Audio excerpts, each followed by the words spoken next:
So GC-1, it's like the literal perfect bodybuilding drug because you don't have to abuse thyroid hormones. It helps with cholesterol, and it's like lipid healthy. I can't even put my finger on it. I did like 5 injections and then I threw it all away. I was like, this. And then the nasal spray is totally fine, but that's what, 150, 100 micrograms per serving? A traditional stimulant is designed to do what you want it to do, but sometimes when people are taking these like, oh, I raise my motivation by using 300 milligrams of insert injectable DHT androgen here, it's like you're still getting the neurotoxicity and it's in a less efficient manner. How would you rank that in comparison to like the new stuff that's out today? Like, I think the HCG plus kisspeptin plus HMG, kisspeptin merely for the mood regulation, but to stay emotionally grounded is very important because people forget about the decision making on nootropics.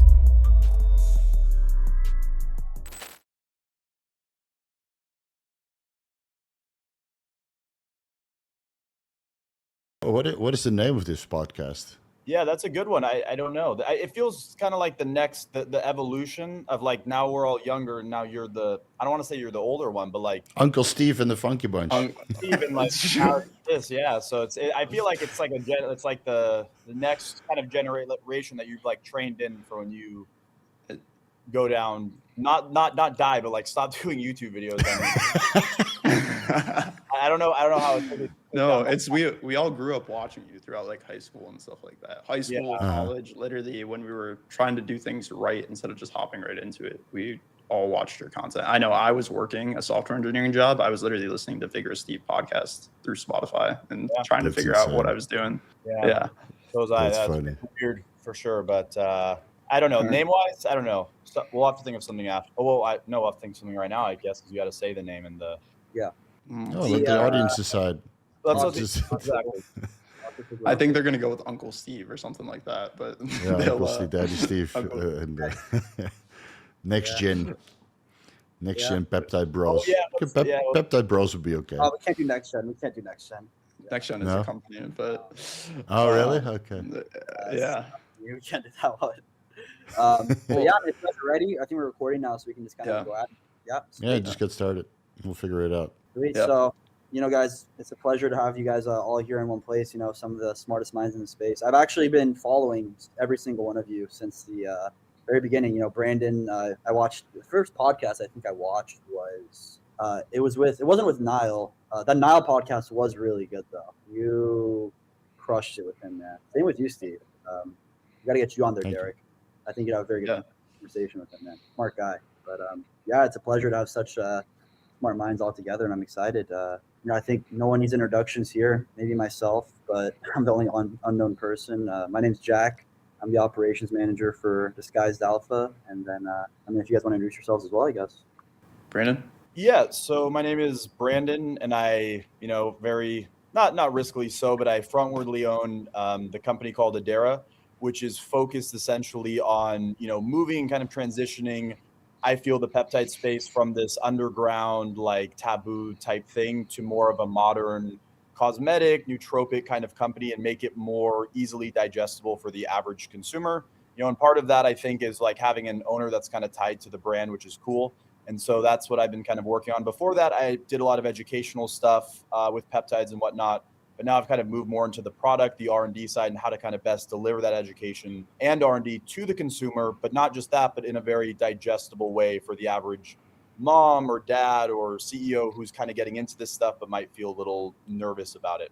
Yeah, I can go because Steve needs no introduction, so he can be last. I grew up on Steve's content in high school. Basically, I was looking into the research space. I really didn't know. I was into the gym, so that was my segue into this whole thing. The gym, natural lifting, everything like that. But I wanted to, experiment with the nootropics, stuff like that. I was a software engineer, so I was always trying to, be more productive and always thinking entrepreneurially outside of that. So how could I do stuff outside of work? And I found Steve through his Saturday Q&As. Randomly, I would pop in there, kind of ask little questions here and there. He actually helped me because I was trying to figure out what I should do with my whole weight loss journey with like loose skin, stuff like that, because I lost a ton of weight during that process. And, I just continued my education that way. Eventually, once I found, I think it was SLU was the segue into the research space for me. That whole thing with the mitochondrial compounds, Steve made that popular with Dr. Dean. They talked about it a bunch. on their podcasts, and that got me into researching research companies, prices, stuff like that. Kind of, it just led down a rabbit hole. And now today I have a price tool, a bunch of different companies on it. The same thing I was doing as a customer. I was going through comparing different prices. And now I talk to a lot of these companies. Like I met Jack out in San Diego at ILS. And now recently I've been starting to do lab tours. So I went out to Prague to tour Januszek. And then I also was just in San Diego for ILS. So just trying to figure out this whole research space and make it more digestible for you guys. So Steve, do you want to give an intro? I'm the online steroid daddy, but I also talk about peptides a little bit here and there.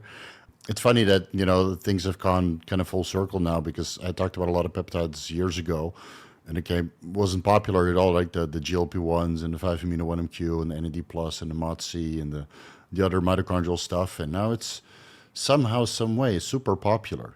And I know you guys are talking about all this new stuff as well, like KW and ACD and IPAM. What is it called? Indole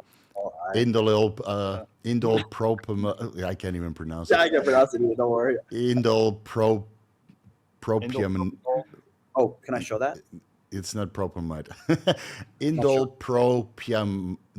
IPAM. IPAM as a thing. So I already butchered it. And humanin and all these mitochondrial peptides. So that's something we should discuss today, because there's a lot of new, interesting compounds on the horizon that can be combined potentially. So, yeah, maybe you should start there first. What are your guys' experience with the mitochondrial stuff so far? I can kick this one off. Way back when I was kind of trying to figure out what to do during that last portion of a fat loss phase, after losing everything and determining what's muscle, what's not muscle, I was like, okay, I started looking into mitochondrial stuff, because calories were down here. I had no energy whatsoever, but you still got to work through life. You know what I mean? You got to work your job, you got to make the gym, you got to do your cardio, stuff like that.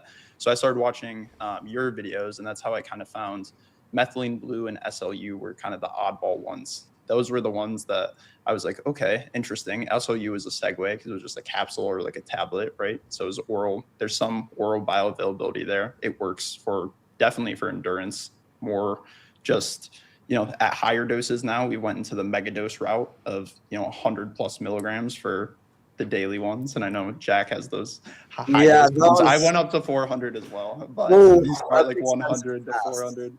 It is expensive for sure. So I got into it through SLU, but then I learned about the whole chain because SS31 started becoming popular. Kind of the thing that I've taught my community with stuff is typically an SS31 into a MOTS-C. And then somewhere in that process, if you still need more, you can use NAD plus, at some point 5-amino-1-MQ, and then SLU works its way in there. But now I haven't experimented too much. Now we have things like ATX in the picture, and BAM15's always been there, but ATX is kind of replacing that. So I'd like to hear maybe Steve's thoughts on these new ones that are coming in, how they mix into the more well-known ones. Yeah, so I've tried DNP in the past, never again.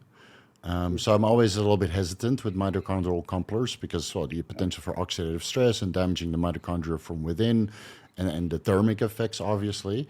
Now, with BAM15, that seems to be a lot less pronounced already, and there might actually be some protective and health benefits for the mitochondria. And then you have ATX304 or O304, which is less invasive than BAM15, certainly not as invasive as DNP. Might actually protect the mitochondria, is a very mild uncoupler. So even at 200 milligrams per day, people don't really report that their body temperature goes up. So I've tried 200 milligrams per day already. I did that last week. And then Jackie told me it was crazy. So I lowered the dose a little bit. So I lowered it to 150 milligrams twice per day. So I'm a big guy. I'm 225 pounds. So you need a little bit more than the general pop that wants to start with 50 milligrams or 25. And of course, all my mitochondrial protective agents are in place. Right? I take SS31 for the mitochondrial membrane and the cardiolipin protection. And I take a little bit of MOTS-C and a little bit of SLU. And I feel that ATX is a nice addition to speed up fat loss, but it does make you lethargic. If you take too much, it makes you flat because, again, you burn through the glycogen stores even faster now, which can be mitigated with a little bit of SLU. So I've been running 7.5 milligrams 1 cc of the injectable SLU from Disguised Alpha. pain-free, no DMSO. So that's, it's good to go, man. Again, I'm not a fan of DMSO injections. Topical is okay. It might actually lower inflammation if you use that topically. It's been an old remedy for knee pain by, grannies for decades now, rubbing the DMSO on their knees and apparently getting some... Wait, what? Yeah, you don't notice? This is like the OG application of DMSO. And then we bodybuilders wanted to put winstrol, testosterone, and anavar in there to make it more anabolic. Anavar's crazy. I can't believe that's a thing, honestly. Yeah. So that's being done. So injectable DMSO is a bit risky, can increase inflammatory markers, but without it, it's fine. So 7.5 milligrams SLU about an hour pre-workout, and then ATX taken 50 milligrams morning and evening seems to speed up fat loss insanely well. And the funny thing is, like, I tried Brandon's topical BAM 15. Right? It doesn't go systemic, so I'm like, fuck it, let's give it a try. 25 milligrams on hard to reduce areas, and I think it just uncouples in the fat cells. So I got some localized fat loss from that as well. And that's, I reported that on the Vigorous Q&A, and a lot of people bought it. And they report the same thing. Said, hey, man, just rub it and it melts off. Not literally, obviously, but it speeds up the fat loss in that area. So, yeah, it's pretty exciting. Personally, BAM 15, I will experiment with it after I'm done with this ATX experiment to kind of see how it goes, maybe a couple days, a week, see how the fat loss difference is and the body temperature and stuff. But I'm very happy with this new ATX. Yeah, scientifically, it looks promising, obviously, but it's all animal studies. And, we have to make that our own by actually getting our hands dirty. 100%. I can't remember that there's any human studies on it. With BAM 15, there was a few, I think. I don't think there's anything on 0304 right now. I haven't seen No, anything. right? Probably. No, not personally. Not yet. No. Yeah. Jackson, you tried it, right? The ATX. Yeah, so actually, I think I was one of the first people to try it. I got it right as it hit the market about a year or so ago. It's kind of when it was first getting into the market. So I'm a little crazy. I run Steve doses, but I'm about half his weight. So, I just send it. Steve's seen some of the protocols I run. My diet is just cookies and milk essentially. So I don't really care about anything other than not gaining weight. And all I'm going to say is, man, 200 mgs of SLU, 200 mgs of ATX, and 100 mgs of BAM 15. Yeah, you don't gain any weight. I was eating probably 5,000 calories a day, not doing anything, and I wasn't gaining weight. So it not a good thing. So I'm going on a cruise dose and I eat only at the buffet every day. Yeah, exactly. Nice. Yeah. But dude, I will say the ATX, I definitely noticed a lot of the. I didn't notice the lethargy, but what I did notice, and I think I told you this, Steve, is I was just running too much in general, so I couldn't tell what was doing what. But I was feeling like absolute just crap. Not lethargy though. I would just wake up and I would feel like 300 pounds of just. Maybe it was also the food I was eating though. The cookies probably didn't help, but I didn't feel good, to be honest. But I didn't feel too good the first week either. On 200 milligrams, I didn't feel good, so I lowered it to 100 milligrams, and then added in the SLU, and adding in the SLU back in again at the 7.5 milligrams injectable, and however many milligrams that will be in the oral version. Right? Allegedly, it would be like 400 milligrams because it's so much more bioavailable, but I don't believe anything of that. So adding in a little bit of SLU and just continuing with the MOD-C. Technically, you shouldn't combine MOD-C with ATX because they're both AMPK activators, right? The ATX 304 is a pan AMPK activator, and then MOD-C, I think it stimulates, mTOR1, but not 2. So the risk, technically on paper, is that it inhibits protein synthesis quite severely. In the animal models, it shows that no muscle mass was lost, but it's a little bit hard to tell.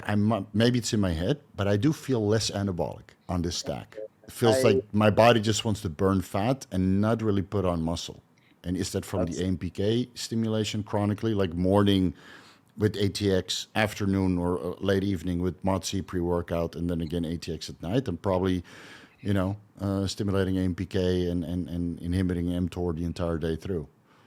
Yeah. So that's one of the things I noticed as well. When all the mitochondrial compounds were in the mix and SLU got pushed really high, even from that side, I hit a point where I just felt flat 24/7, and I have nothing else in the picture, like no testosterone, no nothing like that, just the actual peptides themselves. Oh, right. Yeah. So I got to a point, my gym performance once it started going down, I was like, okay, we got to pull back on this. So pulled back a little bit on the SLU, started eating some more carbs to kind of fuel the workout. But even when I did the mitochondrial upregulation, I was not gaining weight, even though I could throw 100 extra carbs in, I could throw 150 extra carbs in. It was just going, and I was burning through that fuel. I would need a good pre-workout meal, and even, maybe something like an intra throughout to actually keep a pump with nothing else in the picture. One of the things. Did you guys notice that these kinds of compounds are being sold extra heavily now around holiday season? Because I have a feeling that people are using this shit just not to get fat on holiday. Like I, for 100%, swear my mom, I'll be running all of this shit when I go to the US. Oh yeah. I will not be able to control my diet. I'm going out to dinner with all of you guys, so I might be hitting the mitochondrial peptides pretty hard, just to prevent fat gain and eat cheesecake carefree. Yeah. I already got cheesecake still, man. Remember that I couldn't get it to you in Thailand, so you got to. Oh yeah, it is. You can't send that here, but the baklava arrived. That was good. Oh, Nice. Brandon, what's your experience with the mitochondrial stuff? Yeah, so I've used practically everything, all of them in every different combination, and just I always like to assess, neurologically how I feel and then physically how I feel. And I've always said, and it's hard because naturally, right, we all do in a sense, we're all selling stuff. But I always tell people, if you have just one versus like the 4 to 6 complete stack, it's night and day, And so whenever I recommend that to people, some people, get upset and they're like, oh, you're just trying to sell me. And I'm like, I promise, don't use my code, don't even buy from me, but that is a much more optimal way to do it. And I've also noticed that the lifestyle has to be in place too. And so that's something, you see with a lot of these people is that they don't sleep, they don't eat well, and it's very obvious, but then they want to introduce the stack and then they still feel bad, or they feel like bad, but better, but you're still bad, And so I found that like with the mitochondrial peptides, for me at least, when I'm syncing them up with a very healthy, holistic-ish lifestyle, it amplifies the effects like ×3, and it also amplifies it when they work together. And I find that it's such a nice, for me, I'm always like thinking more neurologically, but it's a very nice, clean energy, right? It's different than a stimulant. Right. It's different than, taking a bunch of Adderall. You feel very, it's hard to describe, but it's like when you take a SR9-009 injection or transdermal in the morning, and it's a very like natural wakefulness, but it's like when you wake up and you feel like you've rested, right? And so I think that's a really cool effect. But things like that, I think, is where the average everyday person even too could benefit from it, because it's like you think mitochondrial getting shredded, everything's kind of viewed through the bodybuilding lens, but now it's like kind of coming around to like, I'm telling my mom about it and she's like, oh, well, that would be great. Like I feel low energy sometimes in the day, and it's like I kind of want to solve it, So I've always liked them, and I think it's an integral part of like any protocol, especially if you want to be a high performing individual anywhere in life, student, anywhere. So I've always been a fan of them, and the problem is with them is, and this isn't like a promotion for anything non-injectable, but like with that too, there's so many injections you get to, but you feel good on it, so it's worth it. But then it's like, even time with injection gets difficult with all of them, because it's like I feel great on this stack, but I got to go pin, all of this stuff daily and do this, do that. And so that's the only drawback. But I love them because it's a very clean energy that keeps you grounded, focused, and you're energized on them. From a manufacturing perspective, do you think we could design a stack that has like the basics of the mitochondrial peptide, so we only do it in one injection? Obviously, you need to get the ratio down, because not everybody needs 1 milligram of MOTC or 5 milligrams SS31.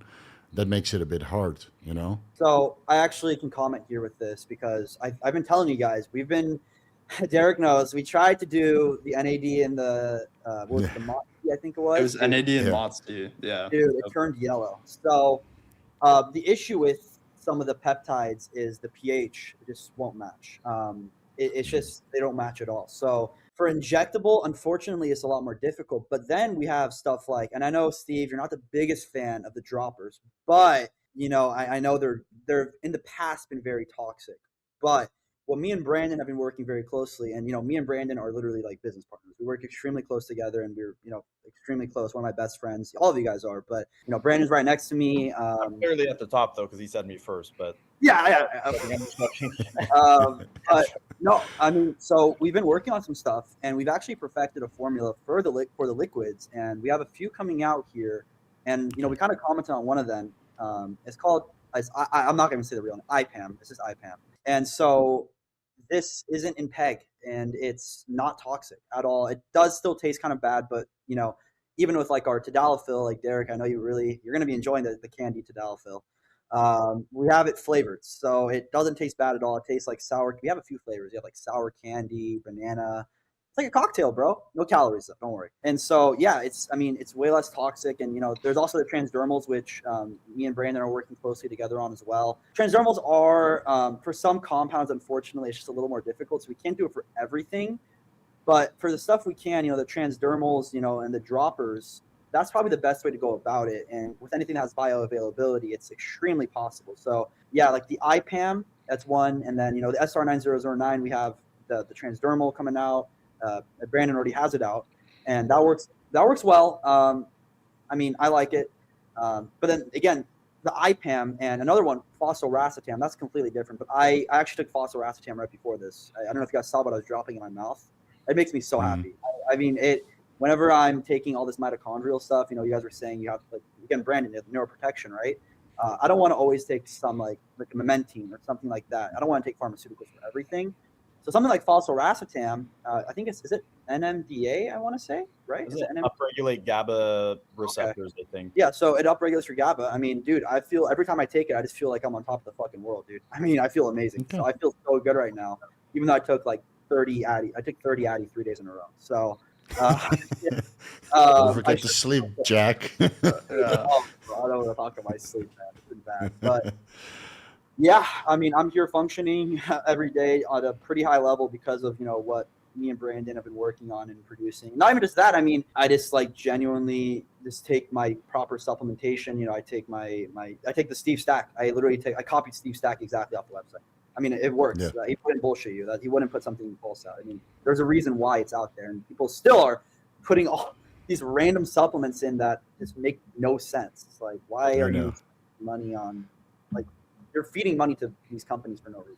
Just get stuff that works. I think. Did you tried the IPAM also, right, Jack? Yeah, no, right here, man. I popped it right before too. Yeah, and that's okay. So what's your experience with that so far? Like, it seems to be a very potent neuroprotective agent, just like humanin. And I think, like, if you combine SS31 with IPAM, you're probably mitigating 99% of the toxic effect of steroids. Yeah, no. So my blood work, okay. So we got to kind of get into some of the roids now. I mean, it's people's favorite, obviously, but I've been, you know, kind of a little backstory. I've been on stuff since 16. I mean, I was on the SARM stack. I got into it, unfortunately, because of Mr. Derek. Not you, Derek, the other Derek. But he was still talking about SARMs. Yeah. So, you know, I was on the craziest stuff. My testosterone came back at 0, man. I have the blood work. It was bad. That stuff is no good at all. There's a reason why I don't sell it. But yeah, so, I mean, I've been on stuff since a very young age, and my blood work, even though I know I am young, so I probably won't see a lot of the effects. My blood work every single time is in the green. I've never had, my HDL's never been above, or it's never been below 40. Sorry, it's never been below 40 or 50. Wait until you're 40. Yeah, I know. It's okay though. We're good for now. But yeah, you got a lot of time left. Yeah, but I mean, it's been good so far, man. I've been doing the glutathione before I kind of got into IPAM, but I mean, again, it's glutathione. We're talking about the pinning. Dude, that stuff hurts. It doesn't matter what I do. We use pharmaceutical glutathione for our premix solution. Yeah, the immunoblend.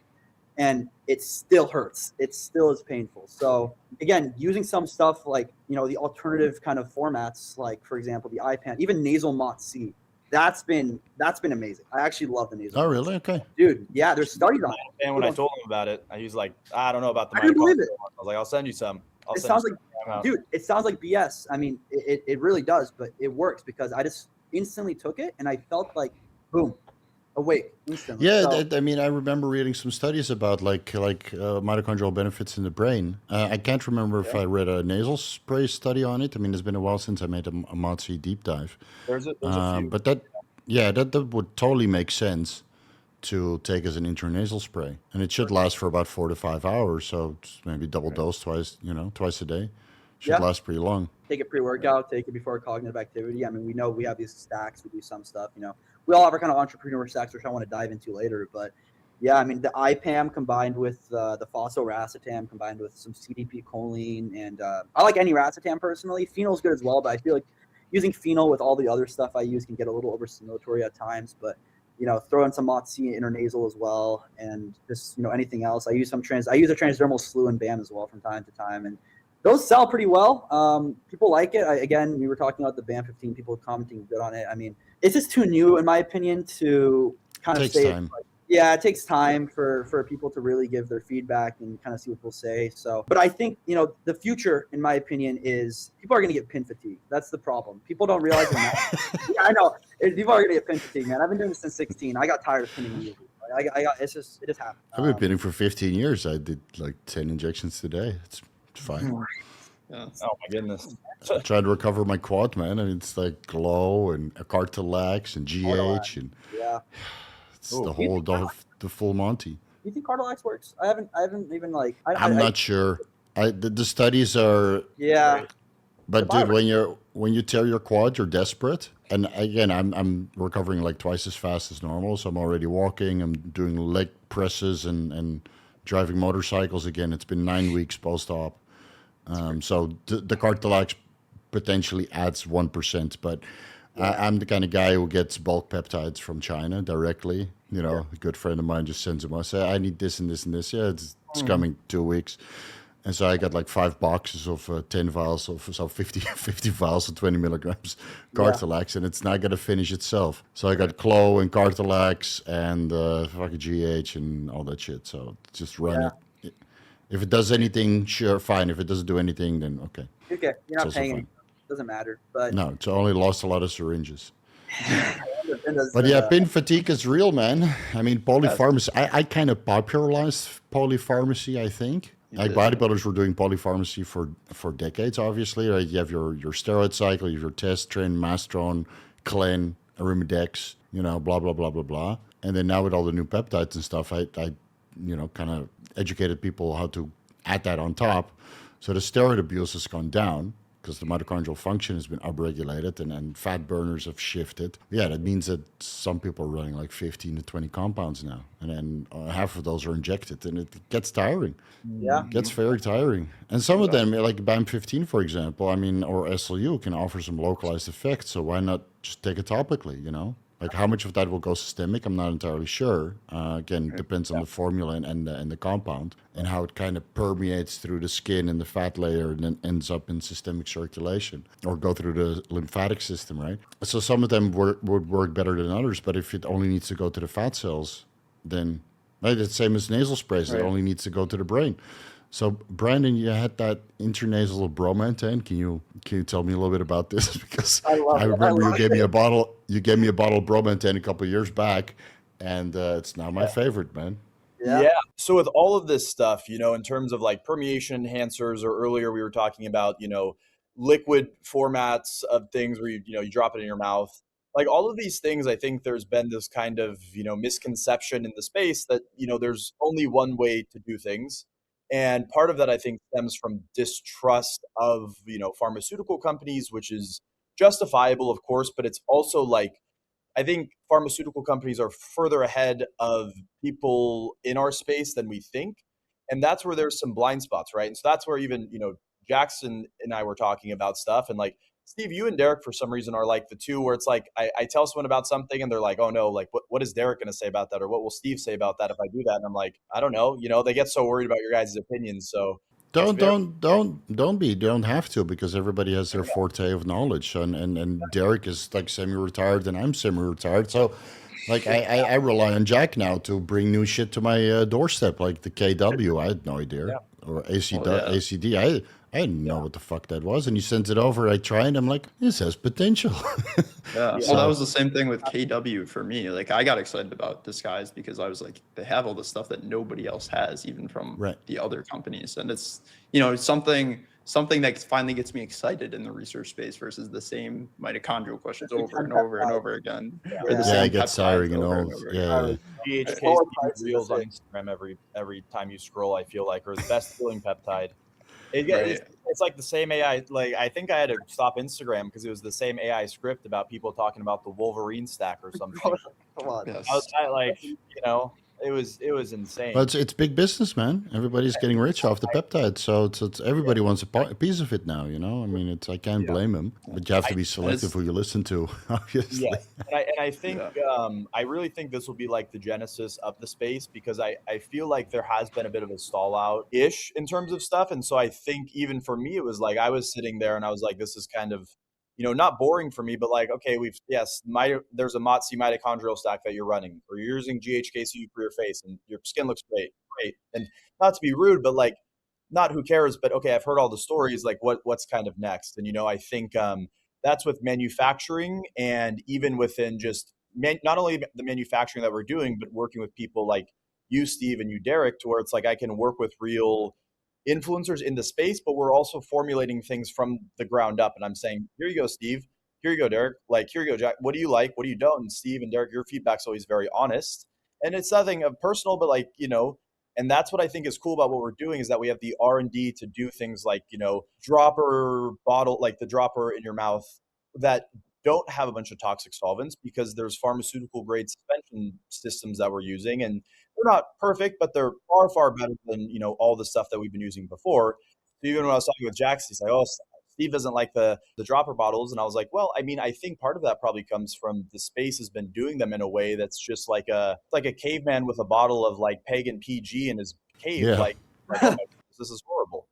And if That's how that started with the SARMs, right? I mean, PEG, it's all propylene glycol, and it's you wouldn't even want to use that on your car, dude. It will dissolve the ink. The paint will come off. Exactly. A lot of this stuff, like you ask yourself, well, if you talk to anyone, and I have a full, you know, R&D team that we have that's fantastic, but when you show some of them this stuff, they're like, why are you guys doing that? That doesn't make sense, right? That's not sensible. And then I think the research space just doesn't always know, you know? And so it's like with things like that, or things like permeation enhancers for transdermals, or getting certain molecules that are bigger through the skin properly, that's, I think, kind of the leg up that I guess, you know, and I've invested a lot in R&D, but that's kind of the leg up I have, because when you talk to these people, they're like, yeah, your space is kind of weird. They don't make sense with some things, like using excessive amounts of PEG and all that stuff. Like, why would you do that? We have this, or even DMSO for a transdermal is just very rudimentary. And there's far better ways to do it. So I think that, like, even you were saying, Steve, with the BAM15 and the formula, like it's the same with, you can drive molecules as deep as they need to go. Sometimes you don't want that, right? You want it to be more surface level. So that's why even with certain GHKCU, you can make GHKCU in 5 different formulas that all look the same, but they're each going to go deeper and stuff. And so that's where nasal bromotan, I know you're asking about, that's an interesting one, because it's got to be hydrophobic in some regard. And so again, it's another matter of like the same thing of using the toxic solvents to get it in solution. And then when you're using a nasal and it's toxic, or it feels toxic, that's going to be causing things like neuroinflammation, which are going to be probably like rendering it virtually useless, because maybe it is upregulating, you know, certain receptors or increasing neurotransmitters, but because it's so toxic with solvents that you're, you know, squirting neurotoxic solvents up your nose, you're not going to feel great. So even in the formulation of ours with the nasal bromotan, and I think it's actually on the way to you right now, Steve, that's been a big focus too, of like, hey, how do we make this in a way that's, you know, from even like if I was designing a molecule, like, and I was upholding like pharmaceutical company standards, how can we do this in a way that's acceptable, even if you don't have to? Because I know the whole thing is like, well, technically you can do this. And it's like, yes, it works, but works to what regard, right? You have to go swallow PEG 400 gallons of it over the course of your 10-year, you know, peptide space thing. So there's a lot of intentionality in what we're doing on the manufacturing side. And it's been very valuable to have all of you guys, because the feedback's honest, and we're none of us are babies. And if you don't like something, okay, you know, like Steve, I think you said the slew, and it's like, okay, you know, it doesn't hurt my feelings, or some people like it, some people don't. So I think it's going to be a really cool evolution of the industry, because it's all very intentional, and then also too intentional in the sense of like, yeah, some products shouldn't be nasals, but like as a transdermal, like SR9009 makes a lot of sense, because it's supposed to be taken first thing in the morning. Oral doesn't work, and the injection's a pain. So the transdermal is a nice middle ground. And I think maybe it doesn't work as well as the injectable, but at least you're getting something. You're getting the effects. And the reality is you probably wouldn't inject it every morning anyways, unless you're like Steve. And so having it as a transdermal option. Not that solvents that are being used for SR. You have a good solvent for the injectable. You use a good. The injectable I like. I never have felt any from ours. I have to send you some of that. Ours is pretty good. Okay. Yeah. So that's like, And that's something important that Brandon brought up too, is kind of community feedback on some of these newer methodologies. We talked about it with ILS. You can't really prove bioavailability. They're trying to do it for these drops that they have right now, these little like peptide, like oral drops, and they have no like they're like, what do we do? Do we do a blood test with people like afterwards to try to see if it's gone systemic or something like that? But it's so early on in that process. All these billion-dollar pharmaceutical companies, they can run trials with thousands of patients and stuff like that. These little niche peptides that are in transdermals, droppers, nasal sprays, things like that, you have to invest millions to even, get the R&D for a trial to get started. But it's one of those things when we're such small little niche communities of the research space, something like a bromomaintain nasal, we're probably not going to not have data on for months and months and months. You need actual anecdotal data from the communities and what people like versus what they don't, kind of thing. Yeah, and as long as you're not poisoning the customer, Right. right? But back in the day, they didn't care, like injectable anadrol and glycol or methyltren and glycol or these SARMs and PEG, they didn't give a shit, So if this team of researchers and producers can just make delivery methods which are reasonably safe or don't have any downside, basically, besides the drug itself, I think that's already going to change, how people perceive these drugs. And then it's just a matter of trying, right? I mean, we can do a transdermal or nasal spray or an injectable or sublingual troche or whatever. And then eventually, kind of with the community, we'll figure out what the best delivery mechanism is and what dose that is, and then proceed from there. Like bromomaintain orally, 50 milligrams works just fine, but nasal spray was what, 5 milligrams? We had to bring it down to 3 so that there was less to get it in the solution. And that's something where Okay. we do that too, is like some of these you try to get them in the solution at the higher ones, and it's like it doesn't work unless you make it super toxic. But yeah, And that's 3 milligrams per spray or 3 milligrams per milliliter? 3 milligrams per spray, and that's been a confusing thing too. Is that it's the solution that will do so whenever you get the bottle of the nasal, it's about overfilled to 12 mLs of solution in a 15 ml or 20 ml bottle, but it doesn't matter the bottle size, it's about the solution. And so it's really like the formula is 10 mLs of solution, again, overfilled to 12, which is about 100 sprays. Like, again, some people like spray it up in the air and they're like, oh, I got 99. And I'm like, because it's metered, but then you get the little half sprays. So that's been something too that I know has confused people, but it's 100 sprays overfilled to about 12 mLs, but the bottle's bigger. So some customers think, oh, it's a 15 ml bottle, but I'm not getting 15 mLs of solution, but it's just like a peptide disc and a 3 ml peptide vial. The size of the bottle doesn't matter, right? So I get a lot of emails about that. So I thought I'd clarify. Yeah, maybe put in an FAQ or something on the website. Yeah, for sure. I don't think I've ever gotten an email actually about that. The one email I did get, and unfortunately, it's unfortunately just a kind of an issue with shipping, is the nasals can, you're going in the air, right? So there's air pressure. What can happen is the nasals, they can unfortunately leak, and that's maybe actually one of the reasons that people say that. That's the only one I've gotten personally, is the leakage. But again, me and Brandon have worked on that, so we have the 2 new sprays coming out on Disguise, the bromomaintain, and then the phenylpiracetam, which I am so hyped about. That one has been insane. Nasal phenylpiracetam, yeah, dude, we're gonna have to send you guys both that one. That one hits. I'm not gonna lie. The nasal phenol is a great one. But yeah, we've been working on that, and again, it's just, we're saying it over and over again. It's just kind of trial and error, right? So what do we see that kind of works? What do we, not everything's going to work. Again, I actually did notice a transdermal slew, but I mean, I don't know. Maybe it's just like placebo. A lot of things in life is also just. No, I did notice something for it. I just maybe for other administration routes it makes less of a sense. Whereas with BAM 15 it makes more sense because you don't really want that to go systemic to the potential negative effects of oxidative stress. Even though again scientifically it seems to be reasonably benign. That BAM 15 is something that you just have to respect. But if it's topical and you have some localized fat, how many emails I get on a daily basis about localized fat issues. I have the stubborn fat. Yeah, we're not even going to talk about this. It's still in the making. But don't worry. Actually, on it. I got the other guy on it. We're not worried about it. We'll make it. Yeah, we're not worried about it. So, like with topical fat loss, we have roloxifene and other SERMs for lower chest fat, right? The yohimbine and rolsine for lower back fat, et cetera, et cetera, et cetera. But if you can use something topically that just works where you apply it, yeah, I'm all for it, man. Yeah, we have those coming as well. Not the exact roloxifene, but analog. And I think, yeah, I mean, it makes perfect sense, and it's like for the consumer, even with like a transdermal, BPC, TB, it's like, how much better is it if I rub it on the spot of the injury versus if I don't? I'm like, well, you might as well just rub it on there. Nothing bad is going to happen. But a lot of people in this space as well, like I think a lot of the communities sometimes gets held up on these weird standards or metrics with compounds. And it's like, oh, because I took transdermal BAM and I had less side effects than when I abused the oral one, it must not work. And I think that's always interesting. So with some of these compounds, you're always going to get the negative people who want to be. Yeah. And it's like, it's a niche molecule in a very, complicated delivery format. I can't perfectly test the bioavailability. These 100 people like it. These 20 don't. Okay. And so we're in a niche space. So still 100 repeat customers.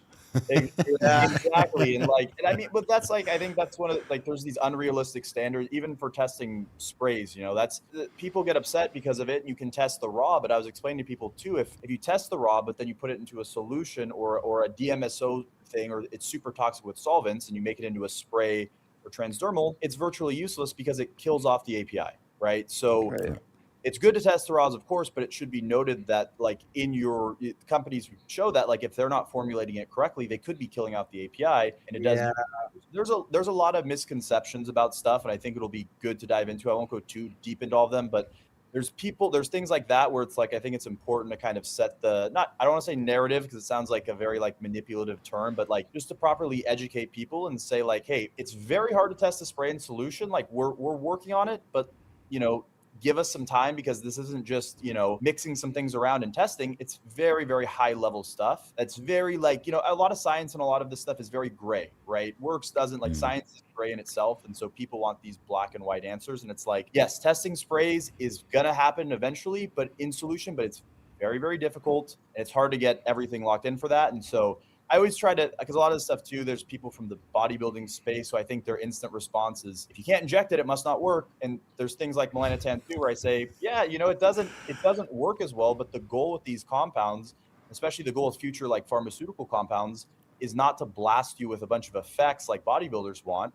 It's for a more neutral experience. So with the melanotan 2 transdermal, I always admit with that, yes, it works less than the injection, but I'm not throwing up everywhere and red and nauseous. So it's fine, and I use it more. So I wonder if you can get rid of these tan lines by just applying the melanotan here.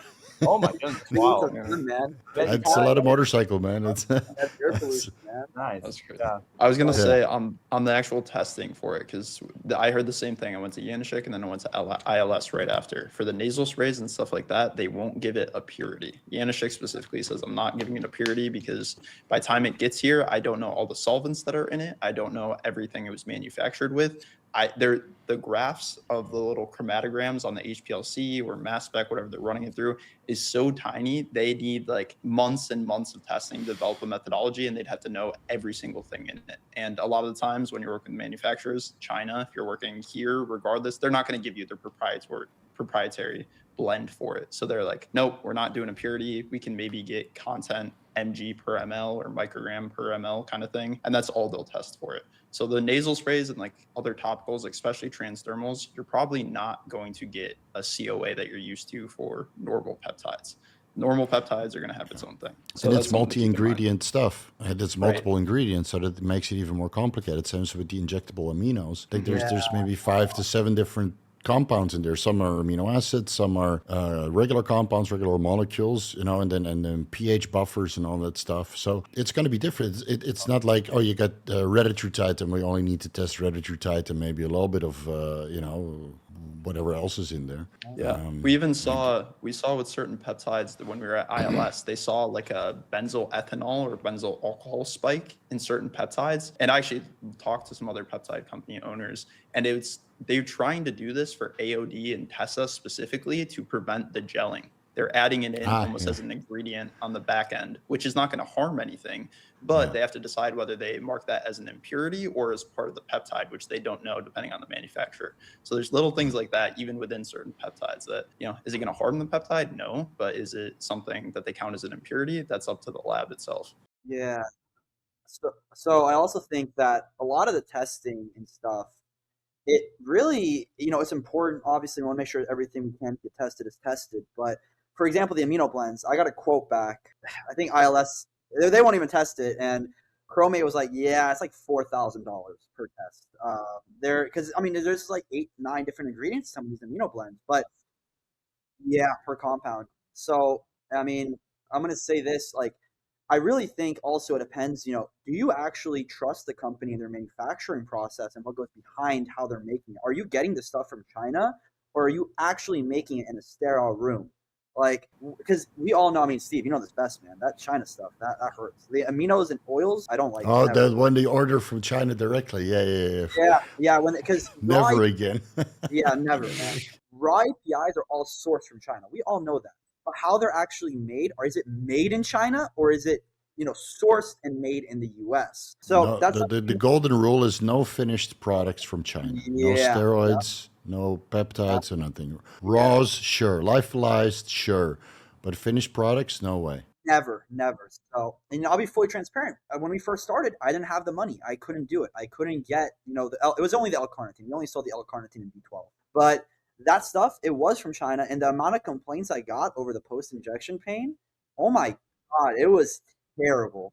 So, and then as soon as we switched to making it in the US in a CGMP factory, it was like, wow, there's nothing, and then, we expanded from there and we brought everything new out, and the capsules now are even a CGMP factory. And, I mean, the capsules are capsules. It doesn't really matter, but still, it's better to know it's made in a safe environment than not.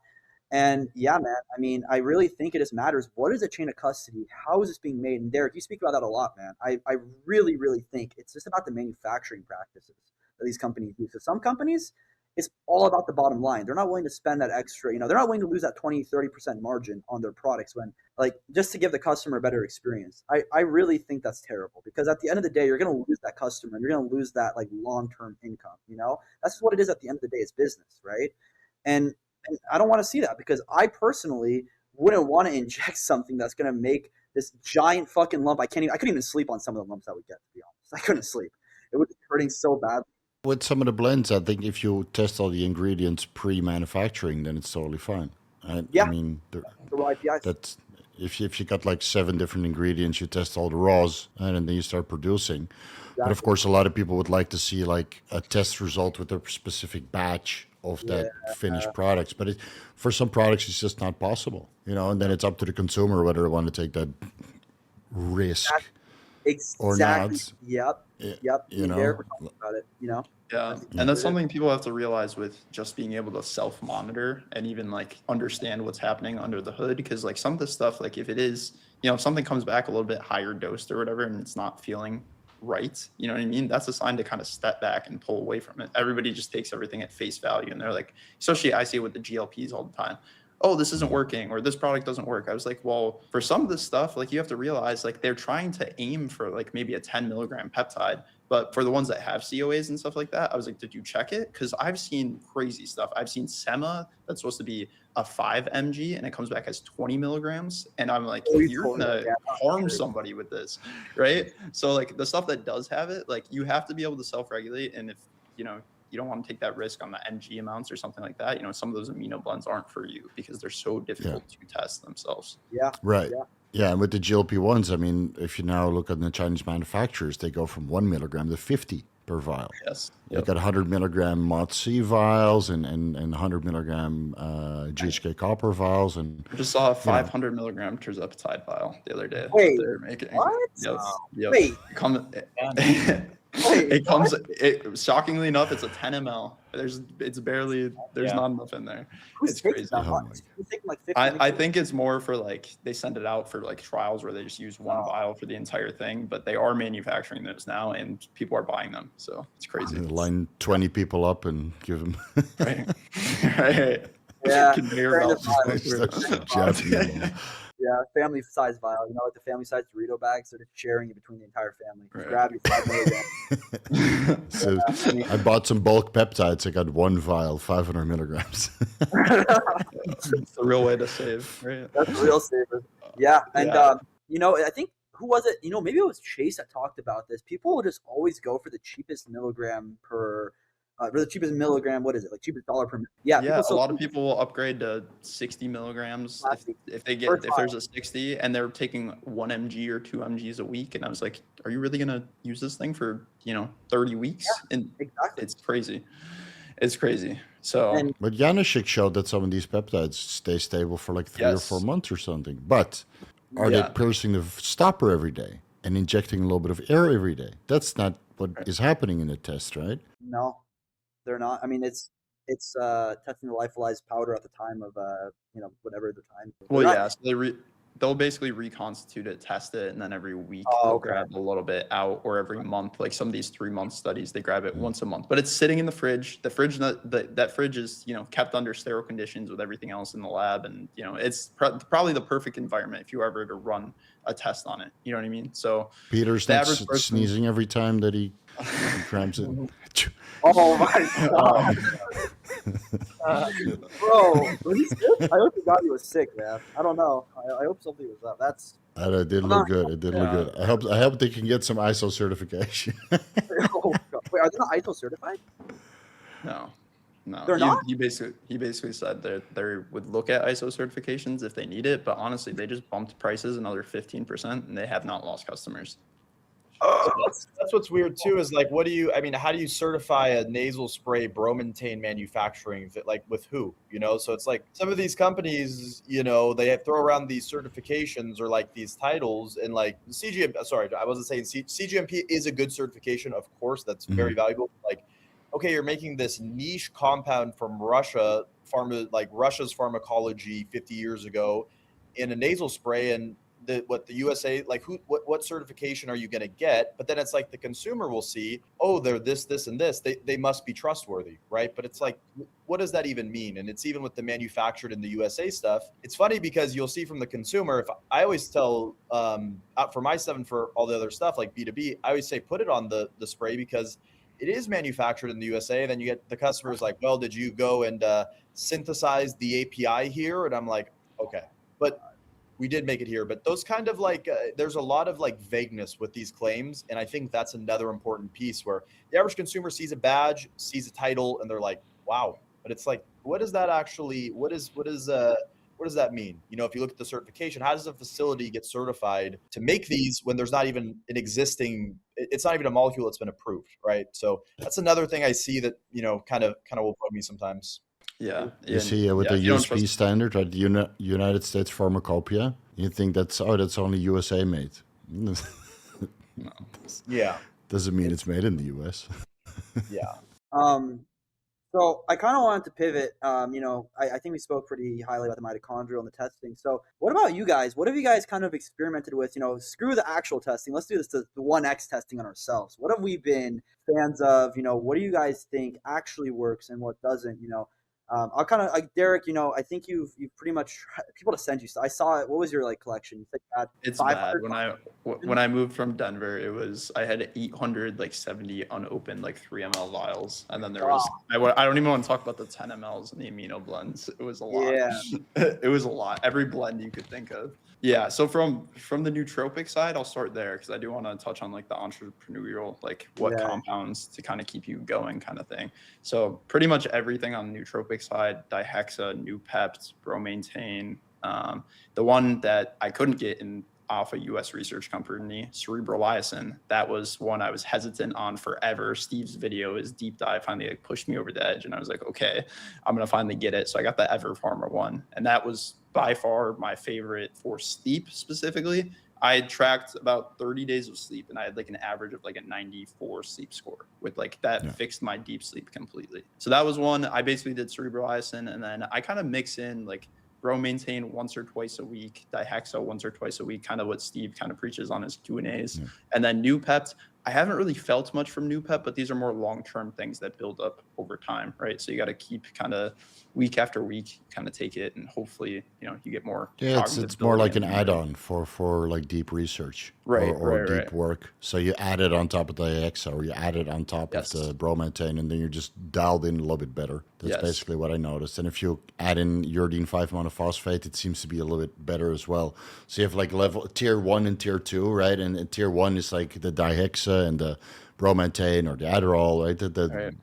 The real stuff, or the phenylpiracetam or other paracetams, and then you have add-ons on top. It's alpha GPC, Noopept, uridine 5-monophosphate, or CDP choline if you prefer that over alpha GPC. And then KW is like something that is just promoting wakefulness, basically. Right. So that was one of the things. So basically, out of all those, just really quick, bromantane's probably my favorite out of just like the capsule version. If I pivot from that, honestly, an Adamax that's like, a true Adamax has been one of those ones that's a little bit more mild, but same thing from bromantane. I get like that dopaminergic drive to go get stuff done. Like Steve always says, when you want to go clean the entire house, like that's the kind of drive you get, or you just want to go to the gym and get everything done. Adamax and probably bromantane have been my top two from those categories. Going like deeper into stuff, I want to try, the SR. I just tried out KW for the first time. It's been like 3 days or so. And my biggest thing was my caffeine intake was just super high, right? I was probably at 600 milligrams a day, 800 milligrams on like really days where I'm just at my computer 16 hours kind of thing. But like that KW has kind of replaced it, and I'm down to like 200 milligrams of caffeine after like 3 days. And that's all I need for kind of wakefulness. So that one has been honestly the biggest game changer. I think that one's going to catch on a lot, because what people complain about with these GLPs, and that's what they try to get from the mitochondrial thing, is they just feel like they're falling asleep 24/7, because it's either a food caloric deficit thing or it's lifestyle factors that they're trying to make up for, right? So Or high dose GH. That's the other one I was going to say. Yeah, that's big, the lethargy, right? So I recommend it to a couple of guys that are on like 10, 12, 18 IUs a day. And of course, they're falling asleep for no reason. And then 1 to 1.25 milligrams KW. Oh, man. Happy-go-lucky all day. It's a big difference. That's the best scenario to kind of run it. I still have my caffeine intake pretty much the same, like big bowl of coffee in the morning, and then maybe a scoop of Gorilla Respawn later in the day. But yeah, KW I run about 3 times a week. I just cycle through the nootropics because I feel like you build up some sort of tolerance, or I don't know what it is. It's less effective somehow. That's what I've seen with a lot of people. They'll like run Samax. Samax was the popular one for the last 5-6 months, right? Everybody was hearing about Samax and Solank, so they just run Samax continuously, and then at some point it does nothing, right? So that's why I kind of took your approach of cycling it in and out. What are you doing kind of like today, nootropic wise? Is it still like cycling through dihexa, Noopept, stuff like that? Yeah. Or so I barely touch Samax and Solank nowadays. I have like a nasal spray from the compounding pharmacy here in Thailand that's been in my fridge for 2 years. Yeah, and then once in a while I'm like, I haven't touched Samax in a while, and then bam, I get to work.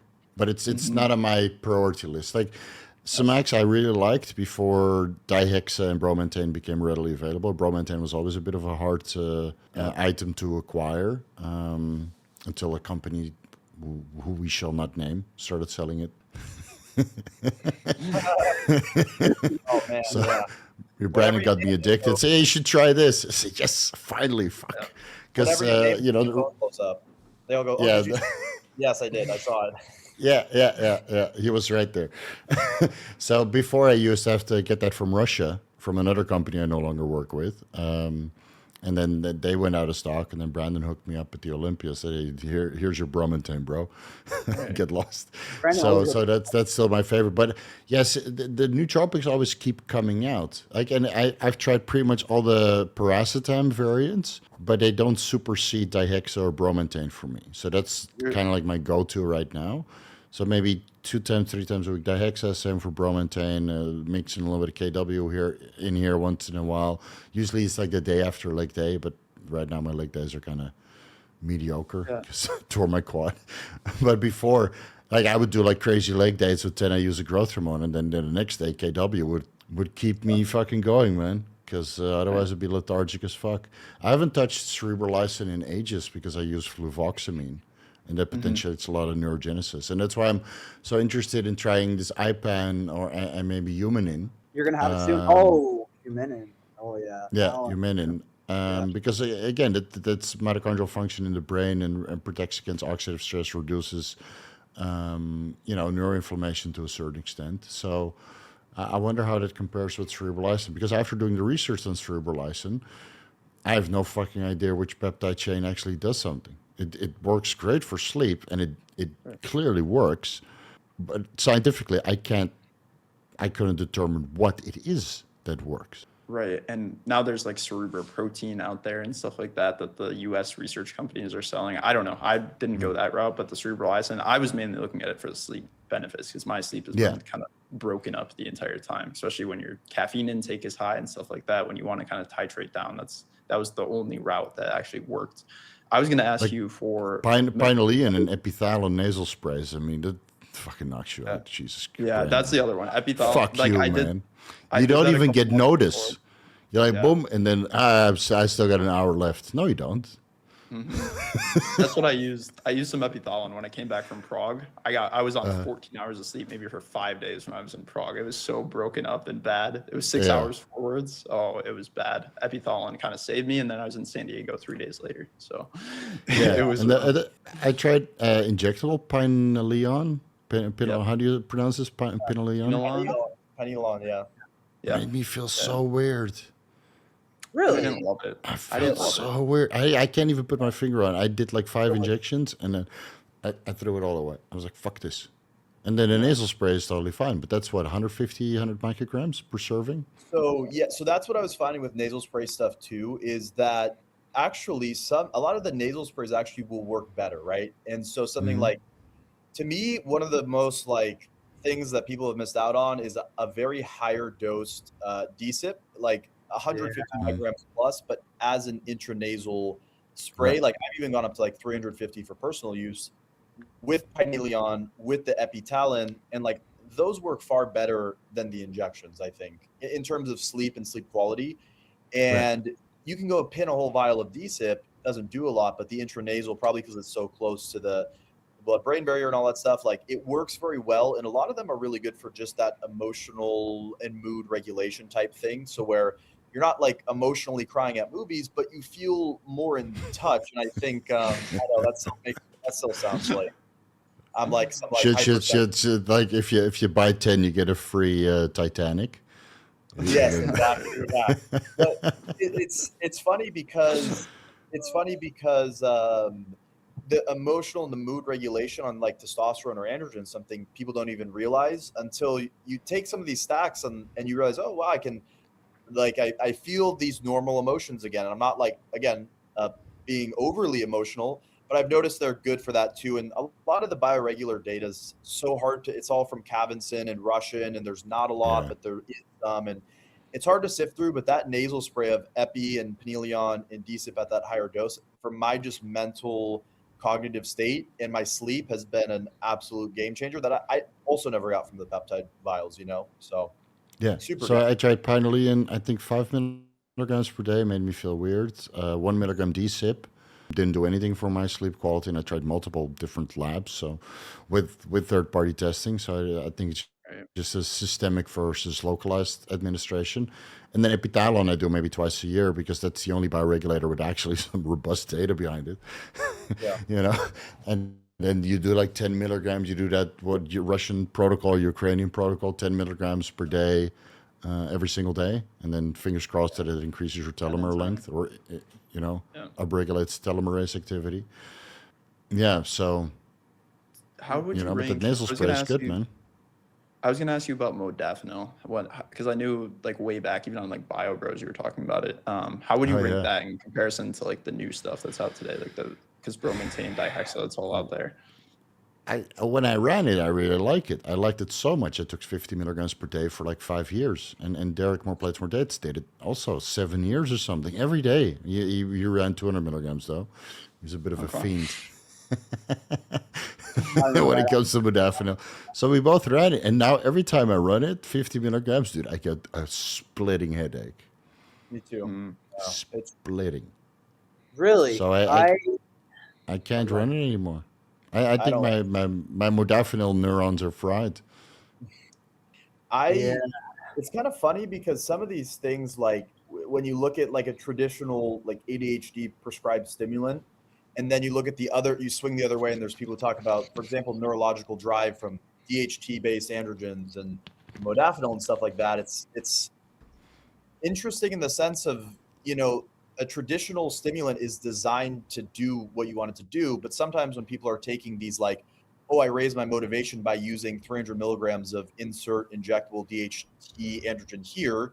It's like you're still getting the neurotoxicity, and it's in a less efficient manner. So that's why I always think too, some of these things in our, like using masteron for neurological drive is fine, but it's still neurotoxic in some aspects. And you No, it's might as well, stupid. It's not you fine. It's stupid. I mentioned this in the Entrepreneur Deep Dive stack. Yeah. Yeah.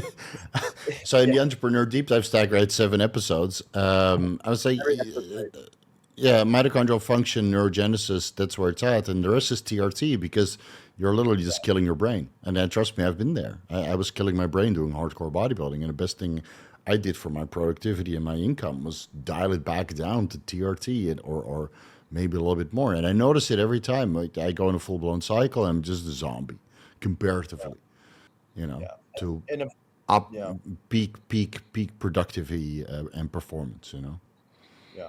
And of course, you're going to feel good on DHT, derived androgens because they're highly dopaminergic. But I think there's that disillusion of the space of like, well, I feel good on Masteron, but if I take I don't want to say the name of it, I'm sure it'll get, but if I take the name of this insert stimulant ADHD medication here, I won't do that. But it's like, they're both causing the same effect, and the DHT androgens doing it in a much less efficient manner. And so that's where some people do these things and make these stacks and stuff. And it's like, they try to find these roundabout solutions to things that are kind of right in front of them. I think it's interesting with some of the stuff. They're not willing to take the antioxidants or the SS31 or the IPAM to kind of protect themselves from the damage that they're. Well, I mean, that's why bodybuilders are not the smartest. I can say that because I'm a bodybuilder. Crazy too. Like that's probably not. Brandon, probably. Might have to cut that out. But you see some of these guys, like, especially with social media, it's kind of sad to see because it's like huge audiences. They've lived the last few years on androgens, and physically maybe they're fine, but it's like you kind of see it. And it's like, oh shoot, like what happened to him? And it's like, well, it does all it's kind of the combination of everything. So that's why I always tell people, your brain is so important, especially with the bodybuilder lifestyle. Like, physically you may be fine, but mentally you're slowly kind of starting to lose it. And then it's like, again, we've seen it time and time again with our space. So it's Yeah, especially in the bodybuilding space with the influencers, they completely lose their minds. Oh yeah. There's been crazy stuff out there. I was gonna say as well, Steve, I really agree with what you said actually regarding, when you're on all these compounds and you're trying to be an entrepreneur, it's just not possible, right? I've again dabbled a lot, and I don't look like I've dabbled, but I have dabbled a lot, unfortunately. And I've noticed that when I'm on anything but TRT, but I consider TRT like testosterone and trend therapy. So I do both, because it starts with a T. It starts with a T, right? So we call it good enough. I've really noticed that exact same thing. And so a lot of these bodybuilders are, trying to do trying to do a business, trying to be an entrepreneur, right? Whatever, but they're on like a gram of Primo out of nowhere. And it's like, well, how do you expect to do anything when your brain is literally turning to mush? Like, and you're going out on the weekends drinking, or, I don't know if, no, they drink. They definitely do. Maybe not drinking necessarily, but there's something, there's a drug out there that's usually GHB. GHB. Oh man. Yeah. So, I've really noticed that. And, again, it's dropping back down to just, like just the base TRT dose and, having these other mitochondrial compounds and these nootropics that we're all discussing in place have just made me a better entrepreneur than when I'm on anything else. And Brandon, you and Steve, Derek, all you guys can say the same thing. I mean, well, I guess Derek, we got to get you on the test first so you notice that. But, HCG monotherapy for Derek first. HCG. So I was talking we'll get there. Not yet. Yeah. No rush, man. Fuck. Yeah. What, 900? No rush. But I mean, there's a reason why most bodybuilders are just bodybuilding coaches, and that's where it ends. Yeah. And it's an easy, just routine job. Change the diet, change the content prep is pretty complicated. But if you want to run a real business with multiple revenue streams, you need to dial the bodybuilding back. And you see it with Chase Irons. He dialed it back, and then look at his company. Amazing, right? Yeah. He did the bodybuilding aspect for so many years too, and he did so well. He was doing good as a hardcore bodybuilder, but now he's doing 10 times better as a guy that's on TRT and just trying to stay small and lean and taking some of the And peptides. it's really funny because people make fun of him. Other bodybuilders say, "Oh, he's small, oh, he's this," and then he's making like 300 times their income. And it's like, well, Yeah. I mean, is it really that funny?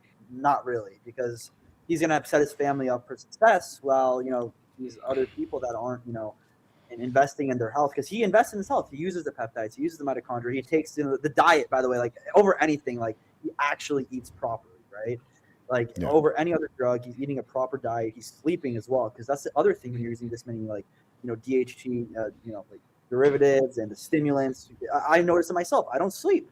It just is what it is, and that's like it destroys your health, right? So I really think it's super important for sometimes everybody in the bodybuilding space, even while I was in hardcore, just to take a step back and kind of look at what your end goal is, right? Is it to be a bodybuilder? Because there are some people that are going to be very, very successful at it. I took my step back. I realized, I'm just never going to be that. Never. There's never going to be a point where I'm going to be anything in the bodybuilding scene. And I realized, well, maybe I can use some of the knowledge I have to help the people that are going to be that. And that's what I did. And that's what the coaches do. That's what I can't do it do. Yeah. I mean, great job, Derek. Seriously. I mean, Steve, man, I tell you this pretty regularly. The advice you give is on point. I mean, he's given me so much advice, and he's been right about a lot of it. And it's unfortunate. Got to pay it forward, man. Yeah, 100%.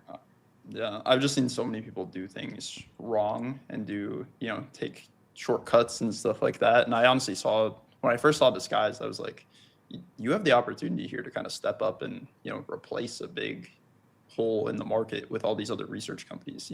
None of them had this stuff. You were even talking about bromine, all this other stuff. I was like, you just put your mind to it and test what you can and at least show that transparency there. A lot of people are going to see that the company's moving in the right direction. The research space is only growing, as all these people move into it. We're in that phase like Brandon was talking about.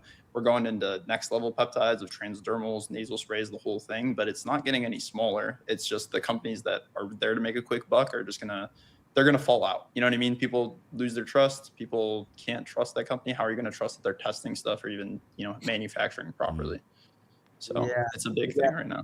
It goes back to, like me and Brandon are so serious into the manufacturing. It's if you can test what you can, you can test the APIs, you can test literally whatever you can, and you have the good manufacturing process in place.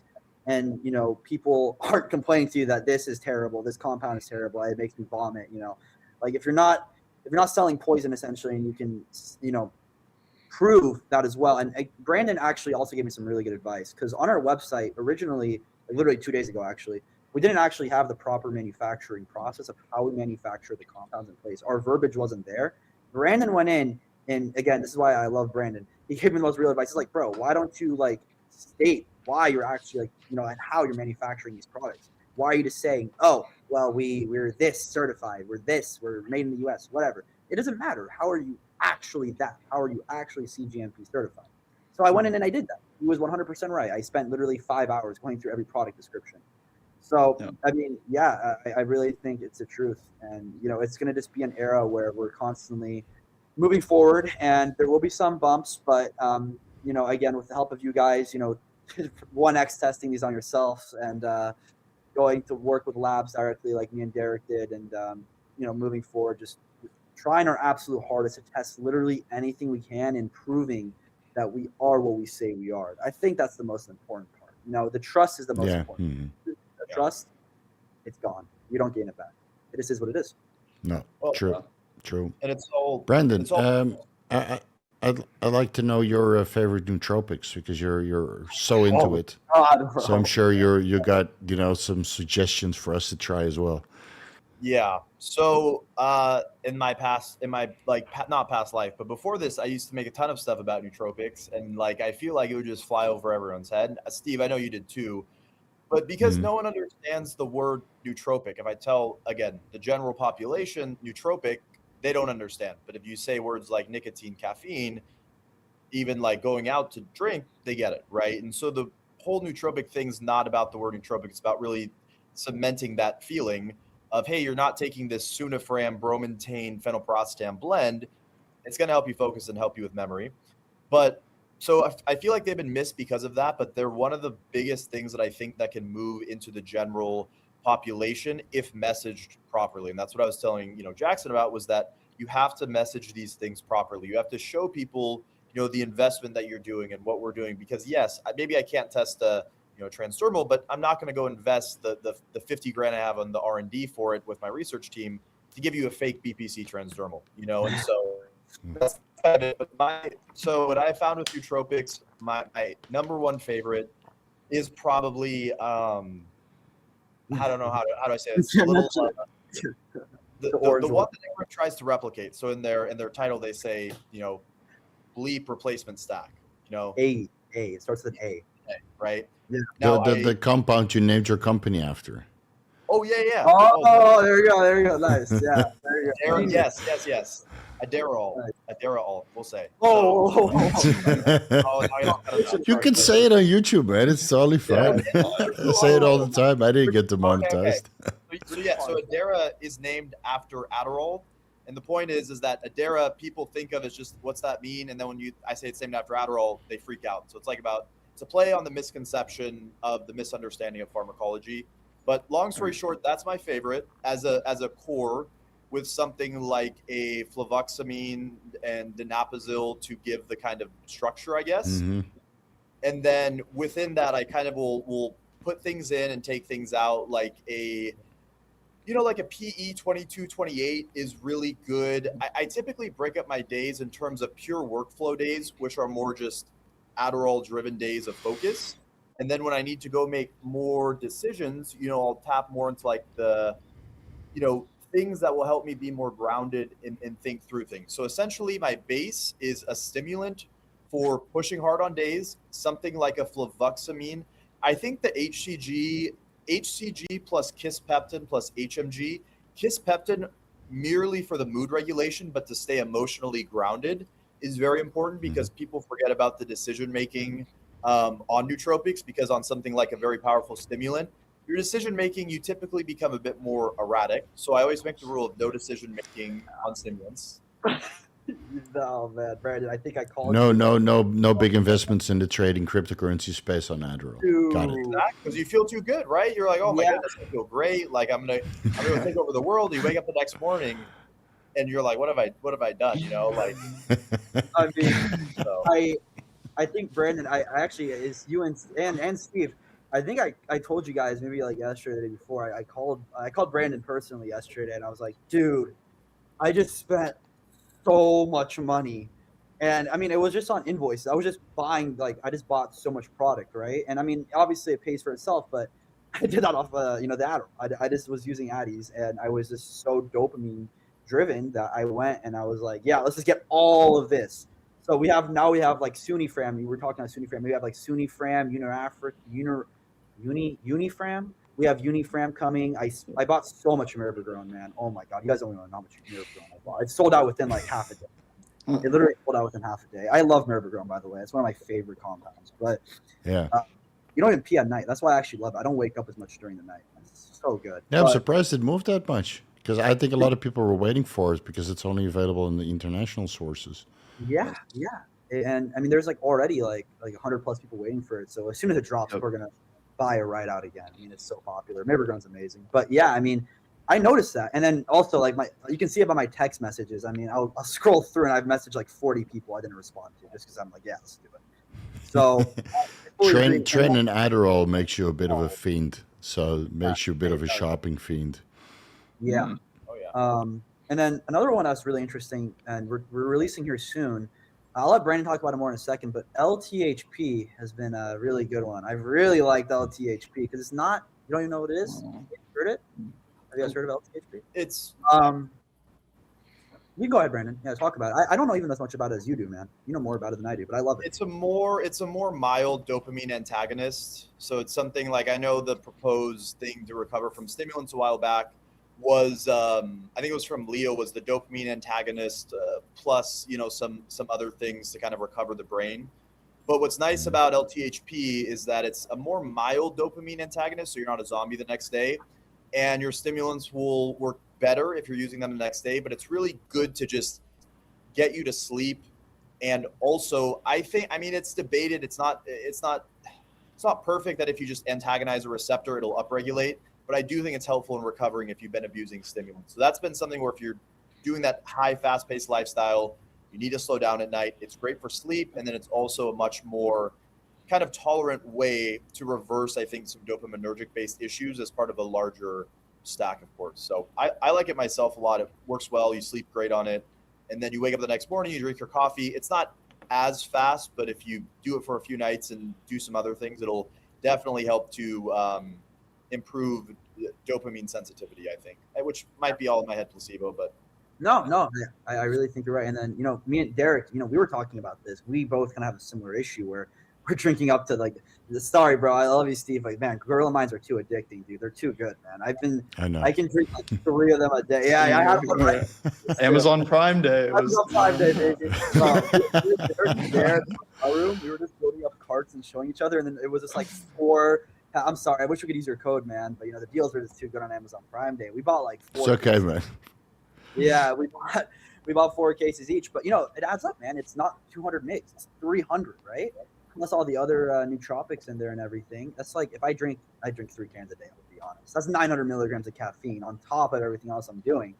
So me and Derek were kind of talking. We're like, he was kind of asking me, and I was kind of talking to him about it. Like he has the same issues I do with we just kind of are on too many stims. So like the goal is to rebuild some of the dopamine, especially because he's like, I kind of can't because I need to keep going. I just can't stop right now.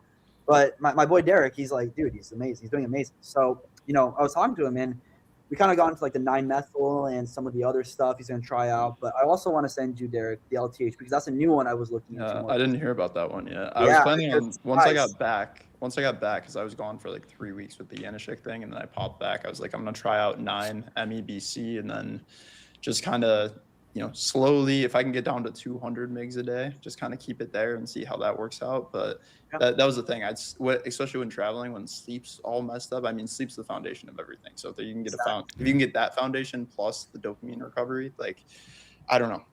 And some days I'm at my laptop like 16 hours. So I was like, I don't need my heart to be pumping out of my chest. As long as I can support it with some nootropics, and still be working, that's the way to go. Dude, but how do you feel the next day? Do you feel a little bit flat and kind of unmotivated?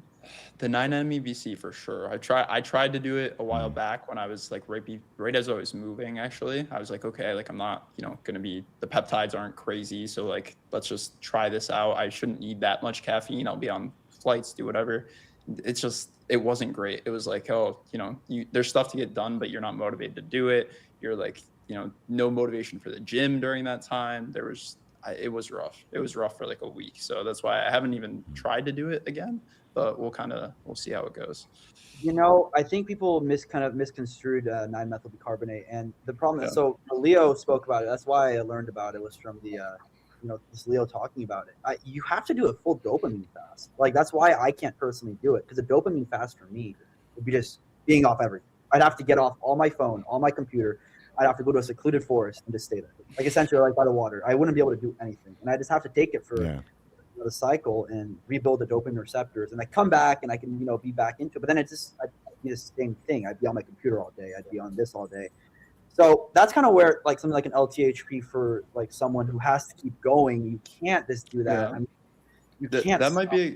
That might be a good alternative, because that's honestly why I looked into the KW, and we were talking about this before the trip. I was like, okay, the dopamine fast didn't really work for me, and I couldn't do it during that time. So if I could sub in something like a KW, reduce the caffeine intake in the meantime, and almost get off of it, I'd rather have that than all the cardiovascular stuff going on, just like my heart pumping. And that's where I think you talked about this in your last podcast, Steve, like the anxiety you associate with a feeling of what's like happening. That was like the feeling of just sitting there, of like, sitting there trying to do work and trying to focus. It was actually taking away from my work with too much caffeine. So that's why I wanted to come off. Mm-hmm.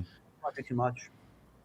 Yeah, 100%. I have to look into this, because I cannot do it. I cannot do a dopamine detox. I have too much responsibilities. How about this? I'll send it both to you guys. I'll send a bottle both to you guys, and you guys can be the 1X testing for me. We can see if it works. It's a test at the lab. It's 1X tested for me. We'll call it good, All right, Steve's out there. You guys don't care. We'll just set it off.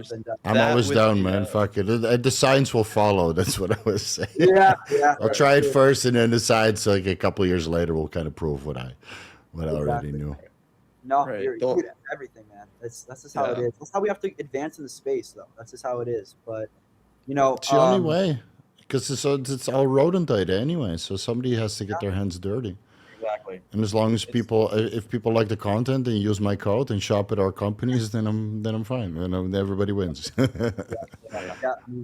It's the truth, Talk man. about Jack. You want to talk about GC-1 that's going to be coming out? Oh yeah, That's one. I'll give you a little backstory first. So like after, I don't know, I've kind of been maintaining for a while, but Jack's told me that GC-1, this new kind of thyroid type compound, basically my T4 to T3 conversion is not great. So I was looking at potentially, I'm going to try to just do it the regular way, just kind of boosting calories, selenium, bringing it all into the picture. But he kind of just really sparked my interest. I don't know too much about it. If you can dive into it. So actually, it's funny because Steve literally talked about this. Like, why are people not listening to Steve, bro? I learned this off of Steve. I learned what GC-1 is because of Steve. It takes a while. It takes a while to set in. We're gonna make it popular because it's so good, man. It's one of my favorites. So I think it's selected for the TRB, which is something in your thyroid.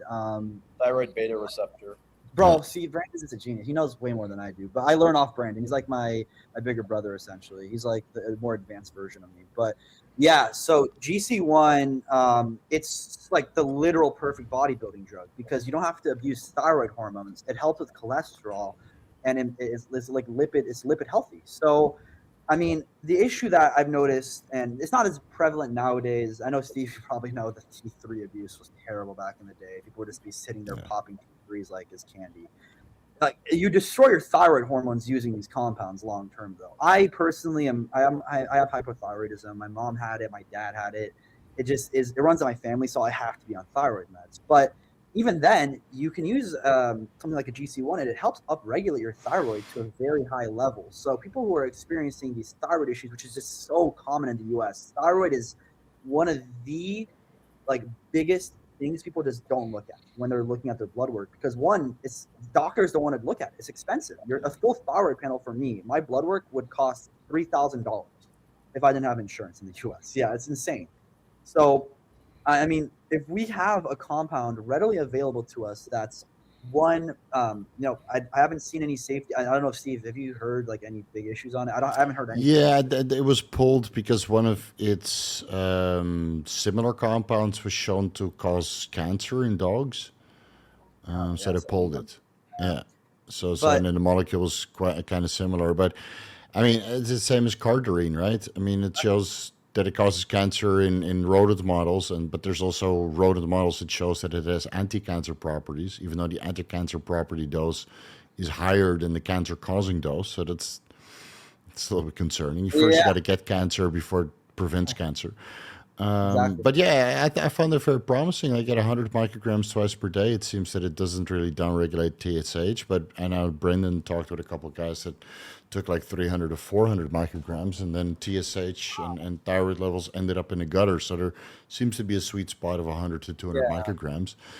And it seems to improve lipids a little bit and promote fat loss, especially in combination with other fat-burning properties or fat-burning compounds. The biggest mover is that it increases bile acid production and makes you shit real good. Oh, I noticed that, dude. No, I noticed that. It's real good.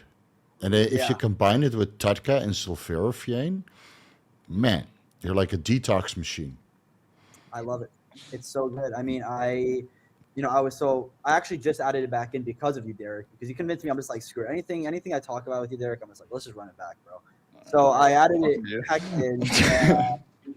I'm using the GC-1, the IPAM, ATX, closoracetam, and I mean, I'm just on some stuff. I can't even list it all.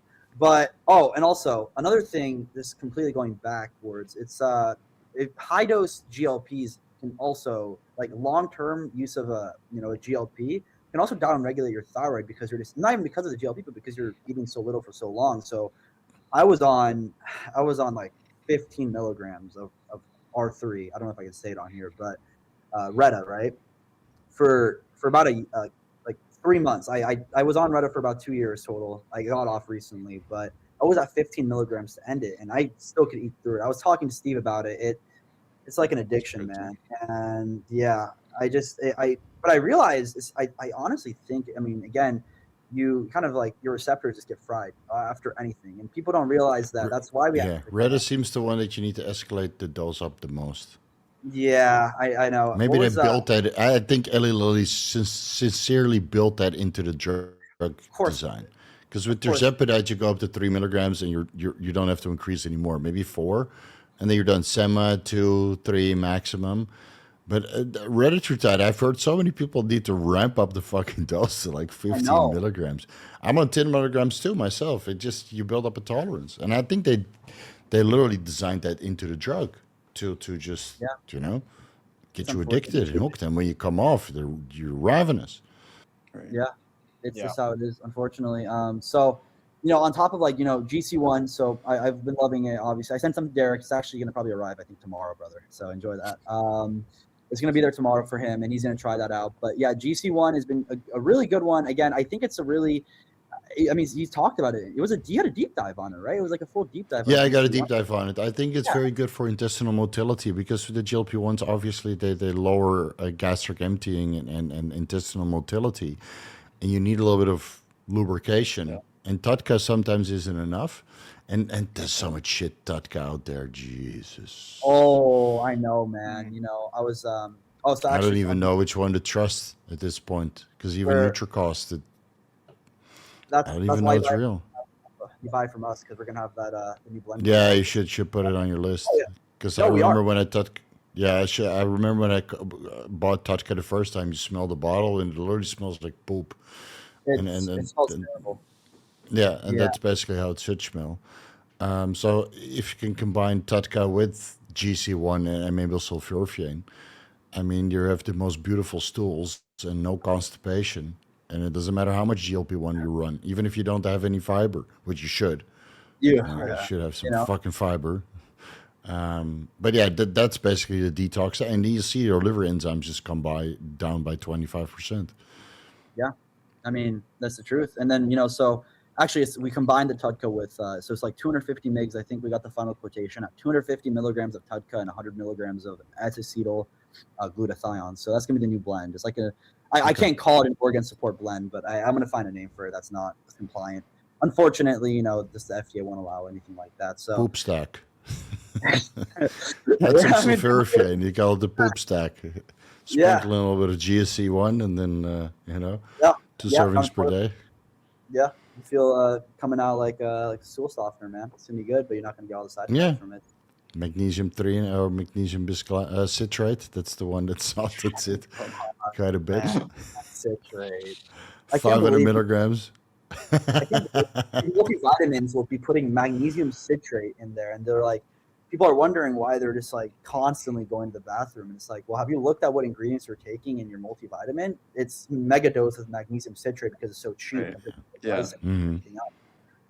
People that's the other thing I think people need to really look at is what are you like actually taking? Going back to kind of talking about the testing, the manufacturing. What about just like looking at what's on the bottle? Like people, I'll get emails, and it's unfortunate, but people will email me and say, what's the milligram of this?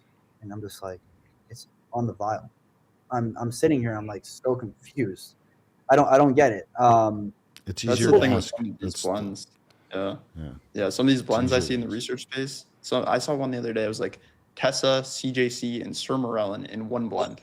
The Like hell? we're just like stacking, the same Wait, receptor 90 different times. I sent you a blend. Remember that one blend I sent you, Steve? It was like the craziest blend I've ever. I don't know if you remember. Oh, what I'm yeah. talking- It was like the weirdest blend I've ever Something seen. silly didn't make sense at all. I don't remember what Hey, it was. China will compound anything for you, man, if you just order Yes. enough. Doesn't Yeah. matter if Miles. it makes sense as long as people buy it. As long as Yeah. you're making money on it, they're like, yeah, send it, guys. We don't care. And same thing with the SARMs, man. People are literally selling these drugs that are destroying people's health just to make money. I mean, I will say, YK11. We do sell it because I personally have used it, and I know a lot of people love it. I mean, there's Steve. It's I a think some- steroid. I don't- It's a steroidal SARM, but Anavar and Trembolone are also steroidal SARMs if the dose Yeah. is low enough. Like YK11 uniquely allegedly increases follistatin, and it gives you a little bit of a unique feeling. So after I tried the injectable version, I'm like, okay, this is potential. So yeah, and it's a good mover. Yeah. So, but the other SARMs I've tried, and I was disappointment is not, it doesn't emphasize enough how I Yeah. felt running the other SARMs. Have you tried the injectable variant of LGD? I think you probably have. The injectable Yeah, I tried a couple. I tried the Austrian LGD. That's funny too. It's been ages. Well, of course they're going to work. I mean, the whole point of a super powerful injectable SARM goes, it doesn't really make sense because they were designed to be the exact opposite. So when someone tells me an injectable, even, it's easy to get, they're cool. I like them a lot, but it's like this injectable LGD was so strong and I got so big on it. And it's like, but I had all these side effects. And it's like, well, at that point, why don't you just use a normal androgen? Because you're taking a molecule that shouldn't be used in that manner, that was designed to be selective, raising the dose, doing it as an injectable, and trying to, like, the whole idea of a strong or powerful SARM, I think, is a bit convoluted because it's not the point. It's of not the molecule. selective anymore. Yeah. Then you might as well use something else, right? And then it's like, Really, it doesn't make sense. Like, and these are the things where the researchers who made the SARMs probably see this and they're like, what are they doing? This doesn't, and it's just this weird thing of like, how powerful can this SARM get if I do these 5 modifications that make it into now a more toxic, basically, steroid, right? So that's Right. another thing that's never made sense, Yeah, I mean, And, so yeah, you know what? I don't think Go people use SARMs anymore. All people over 18. Oh yeah, man. I was also gonna say, like, so transdermal, like testosterone. If people hate on transdermals, Brandon, me and you talked about this. People are hating on these transdermals, but then literally something proven to work, like transdermal testosterone, exists, and then they're like, well, transdermals don't work. Well, why does transdermal testosterone get prescribed and people use it? I mean, sure, it's not It works injected. great. Yeah, it works amazingly, and then people are sitting here, I like it. like people like the goon bomb. The gooner, man. That's tough, man. You gave it to Derek, and he was like, "What is this?" Yeah, I was like, what? This doesn't have a label on it, Brandon. What are you giving me here? Just rub it on your balls. Trust me. Just trust me, bro. Don't worry what's in it. Just use it. Yeah, Brandon, The only downside that I feel with transdermal testosterone and other transdermal steroids is that you might transfer it to other people in your households if your laundry is not. So as a father with a young daughter, this is just something I cannot possibly use. I would be too risky. Right. Because again, the cream, it might not completely get out of the wash away, and then it might transfer to other clothes. And even if you separate your clothes from your daughter's or son's clothes, it would still be a little bit too risky for me. But it clearly works. I mean, I have plenty of guys that I've had consultations with on transdermal testosterone. Their levels are like 2,000. Like, I do 3 pumps twice a day, and they're very happy with their erection quality because you get some localized effect, obviously. So yeah, if it works for you, it works for you. And I just like to inject still. Yeah, I mean, it's a different market. We Exactly. talked about this. Yeah, we talked about this. There's some people that will never inject. Steve's saying it's real men inject always, but like if you have like the fatigue or whatever like that, yes, transdermals work, right? And there's other mechanisms that like we talked about with the localized stuff, but it's a completely different market. If it's something that like a GLP or something like that is going to work subcutaneously, stick with that. If it's something you're looking outside the space for because you can't even keep up with it, then maybe go to the alternative delivery. I actually had something right here because I was going to talk about this. So when I switched off of retatrutide, I didn't get off all GLPs technically. I switched to a small molecule. So I switched to orforglipron instead because I was curious. Because we know, so the thing is with the GLPs, there actually is this issue where, for example, if you're on like a retatrutide and you switch to a tirzepatide, even if you're like, at a really high dose, if you switch to another GLP, you won't just fully reset. It doesn't matter. It doesn't work like that. The issue would then be that you're just essentially switching to another compound with one less mechanism, or maybe one more if you're switching from tirzepatide to retatrutide. We've heard that people switching from like TERS at like a 4 milligram dose, they don't start off at a base dose of Reta and get the same effects. They have to go to a 6 or 8 milligram dose because there's less of the actual GLP, which is making you hungry. So what I thought is unfortunately I have my own eating issues, and it really sucks. It's a dopaminergic issue as well. But what I did is I just switched to something called orforglipron, which is a small molecule GLP, and it actually think it just got fully released and FDA approved. I've seen some telemedicine companies carrying it now. Yeah, I think so, because I saw like the Wegovy Which pill. receptor does it work on? Okay, I got to search this one up. I don't remember off the top of my head. I know there's too much stuff, man. Let me see. But if I remember correctly, it's an oral small molecule. It's a GLP. It's the same GLP. Okay. It was just designed to specifically be an oral thing, right? So it was Like designed with exenatide. Yeah, exenatide. Oh, yeah, that's another one we'll get Yeah. into in a second. But even then, even if it's targeting it, maybe it's targeting it more selectively or something, because I switched to it and I was taking 6 milligrams. And I mean, it worked. I mean, it does work. It works well too. So the people that don't want to inject the GLP, you can use orforglipron and it'll definitely work. I will say it's definitely not as strong as injected. We know that though. Like, it's not going to be as strong as injected. It just isn't. Even like switching to this, and the people that I know that only do orforglipron because they don't want to inject, they're still, not losing as much weight. That's why it's just always better to inject. The bioavailability isn't there. But then we get into something like what Brandon was talking about. I'll let you talk about it, Brandon, because I don't even know how to pronounce it, bro. I can't even pronounce it. But the one you use, it does work.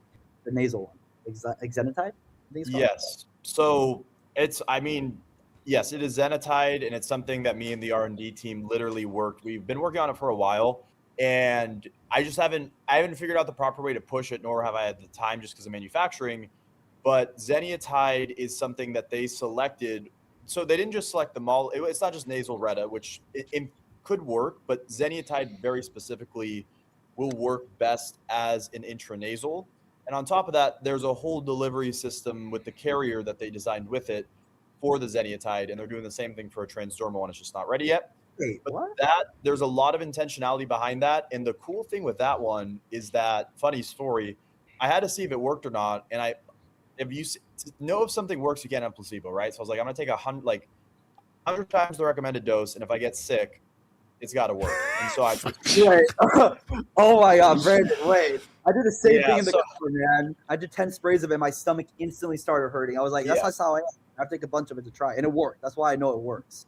Yeah. So I made it at a higher, make per spray. I sprayed a bunch of it, and I'm standing there. It's like 10, 15 minutes. And like, it hits me like the worst, or semaglutide sickness, right? And I'm just like, oh my, like this works. But so I'm in the bathroom floor, like literally throwing up. Again, this is a 100 times the dose. When you take the right dose, it works very well.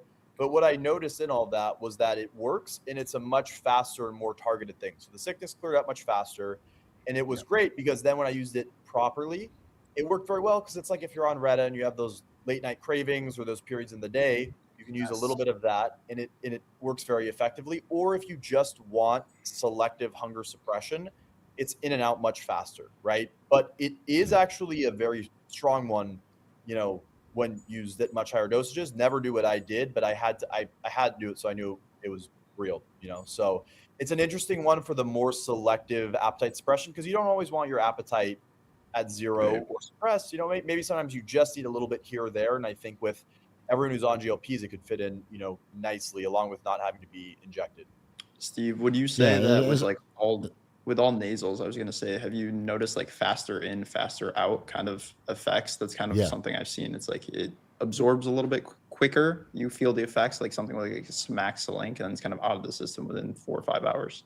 Yeah. So intranasal is basically the fastest delivery mechanism. I think it's even faster than atrocious, like sublingual. Yeah. And then injections, or transdermals, I can't really tell how long it takes to work, because I feel most of them, like most of the transdermals I've used, were topical. So that's the BAM15 and the BPC, GSK Copper, and DB500 blends, right? I mean, it did wonders for the scar that I have after the surgery of the quad tear operation. So that looks beautiful now. And the doctor's looking at it. How long was this ago? I think 2 weeks after the surgery. And it's like, was this 4 weeks ago? So no, it's 2 weeks. So why does it look like that?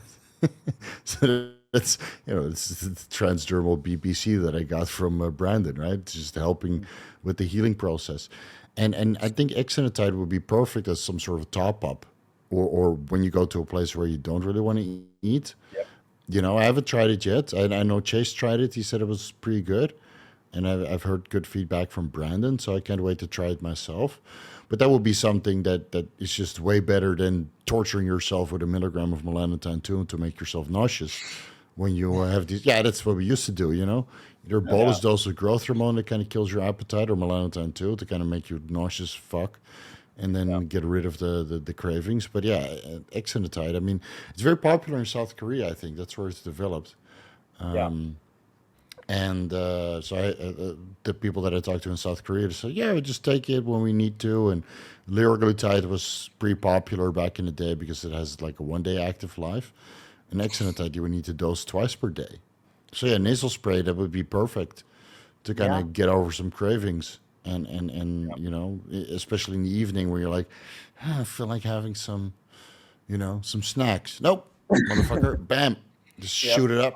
And then you're done, you know. If you finish it off with that Pinolean, Epitalon, and Delta Sleep-inducing peptide nasal spray, and then kill the cravings, put yourself to sleep, and then next day, you know, start your day with KW. Yeah, you're good to go.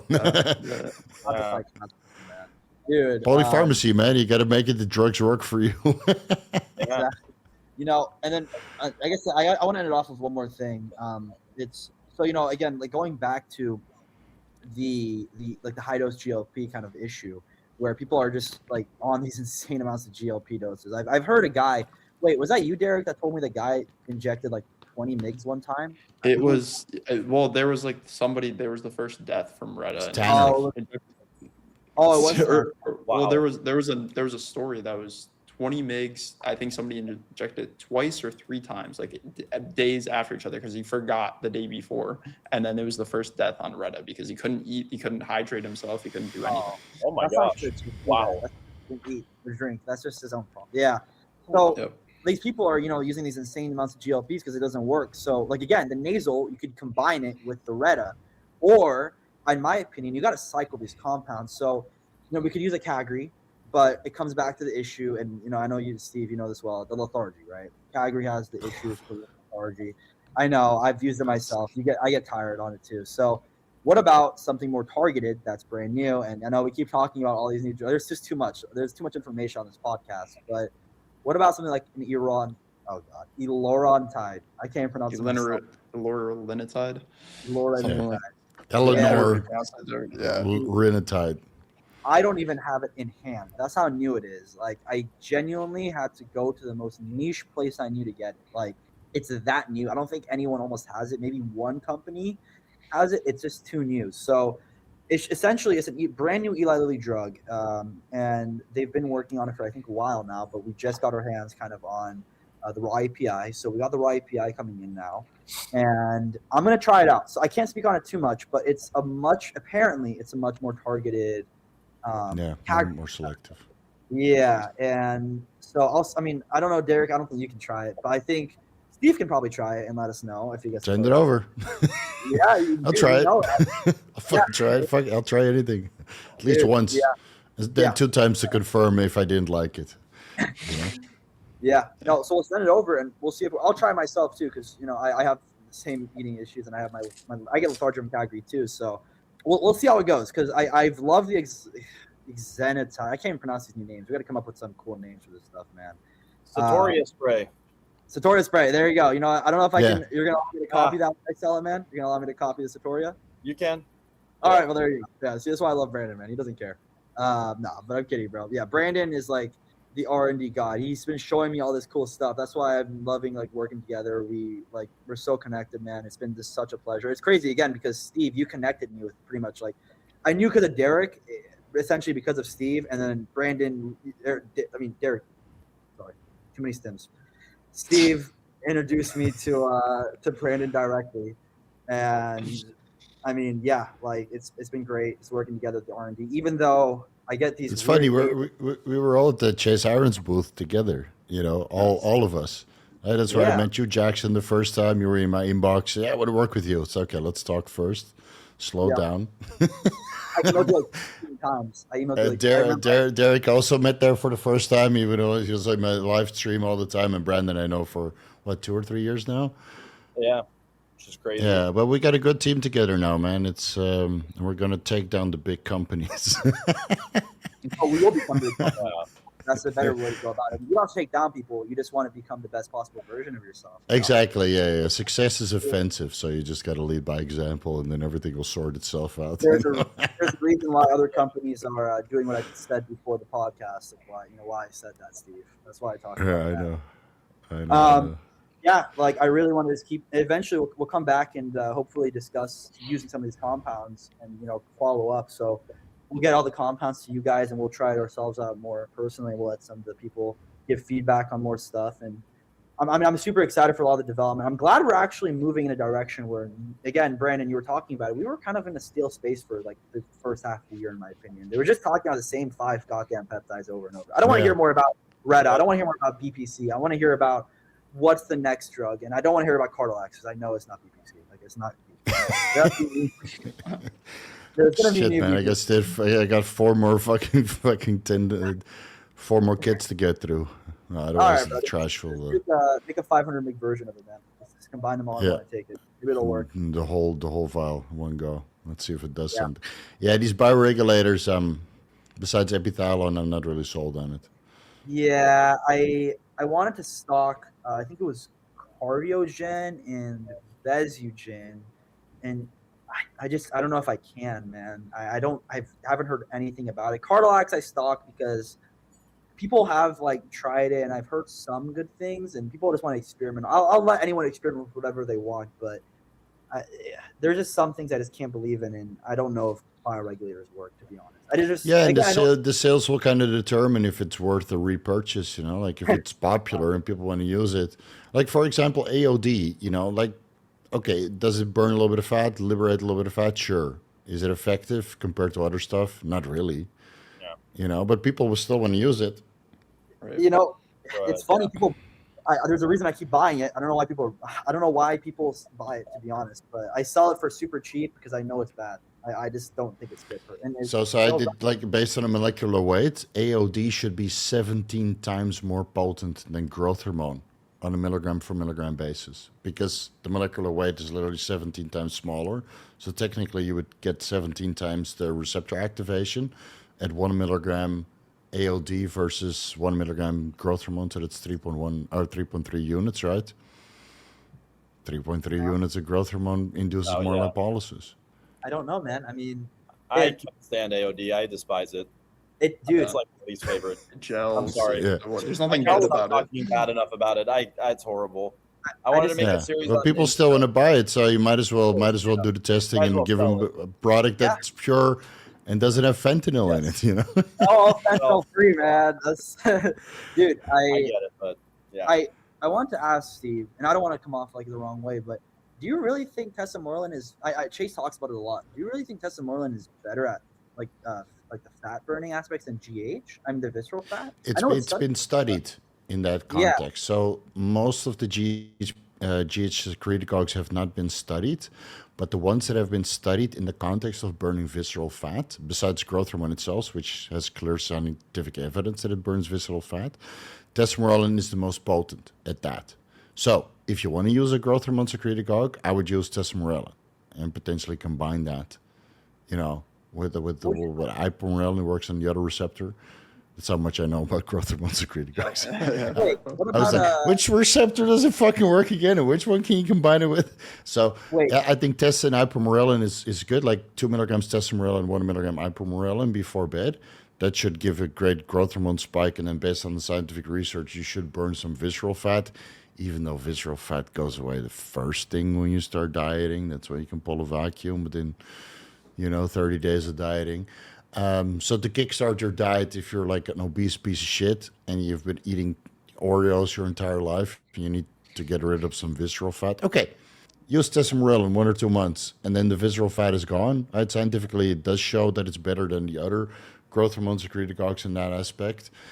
And then switch to growth hormone, because now you've lost all this weight, and you won't get too much of the side effects anymore.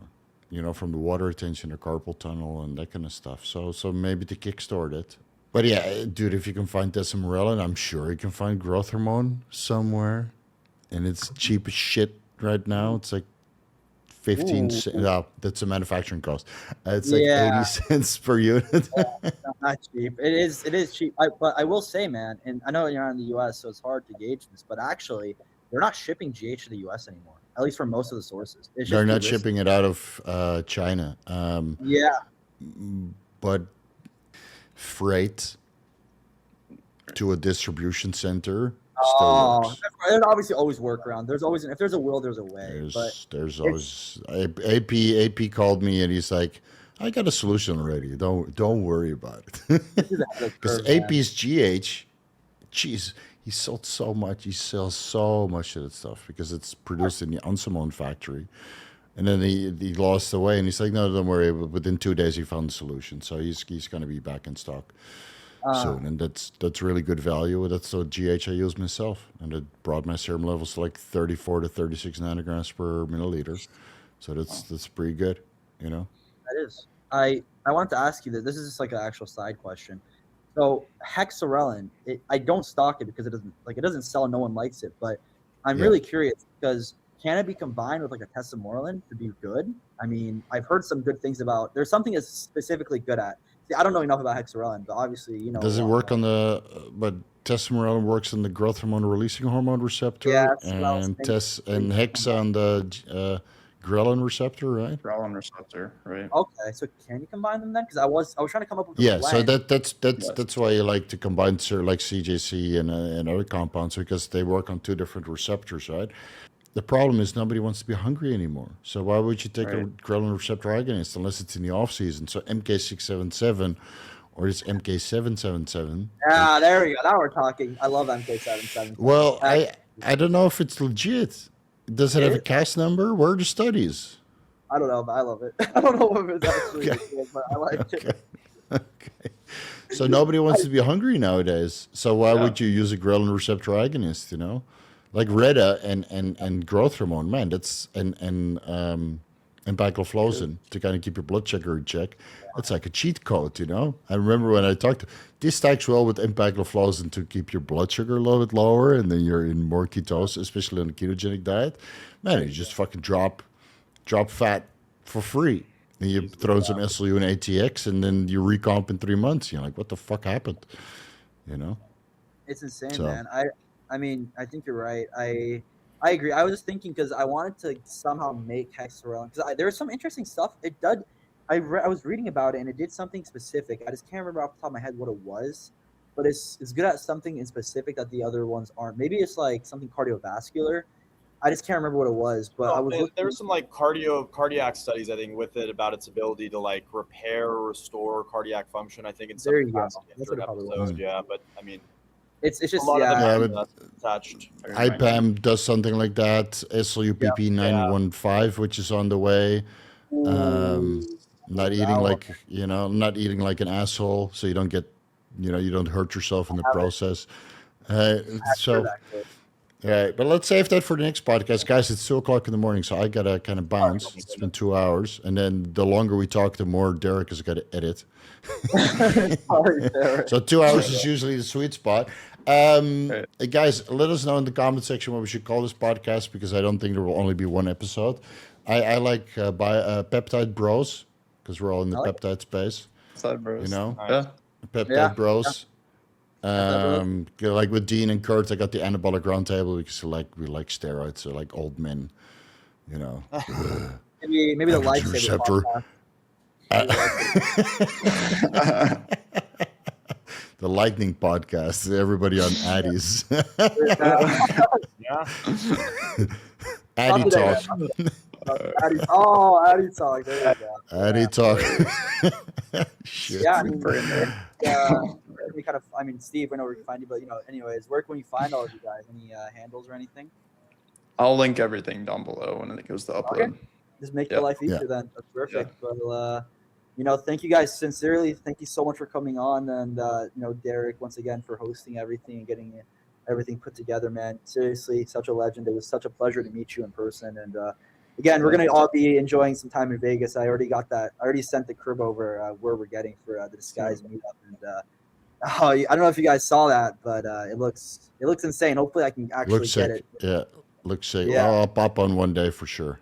Yeah. For sure. We'll have a good time. So it's been an absolute Yeah. pleasure, guys. You know, Derek, I mean, thank you once again. You know, Brandon, just once again, we'll be talking soon. And Steve, enjoy your sleep, man. Thanks for staying Thank up. I you. appreciate it. Cool. All right. Thank I'll you talk to you guys again Thank soon. you guys. It's been a pleasure, Bye. guys. Take Take it easy, guys.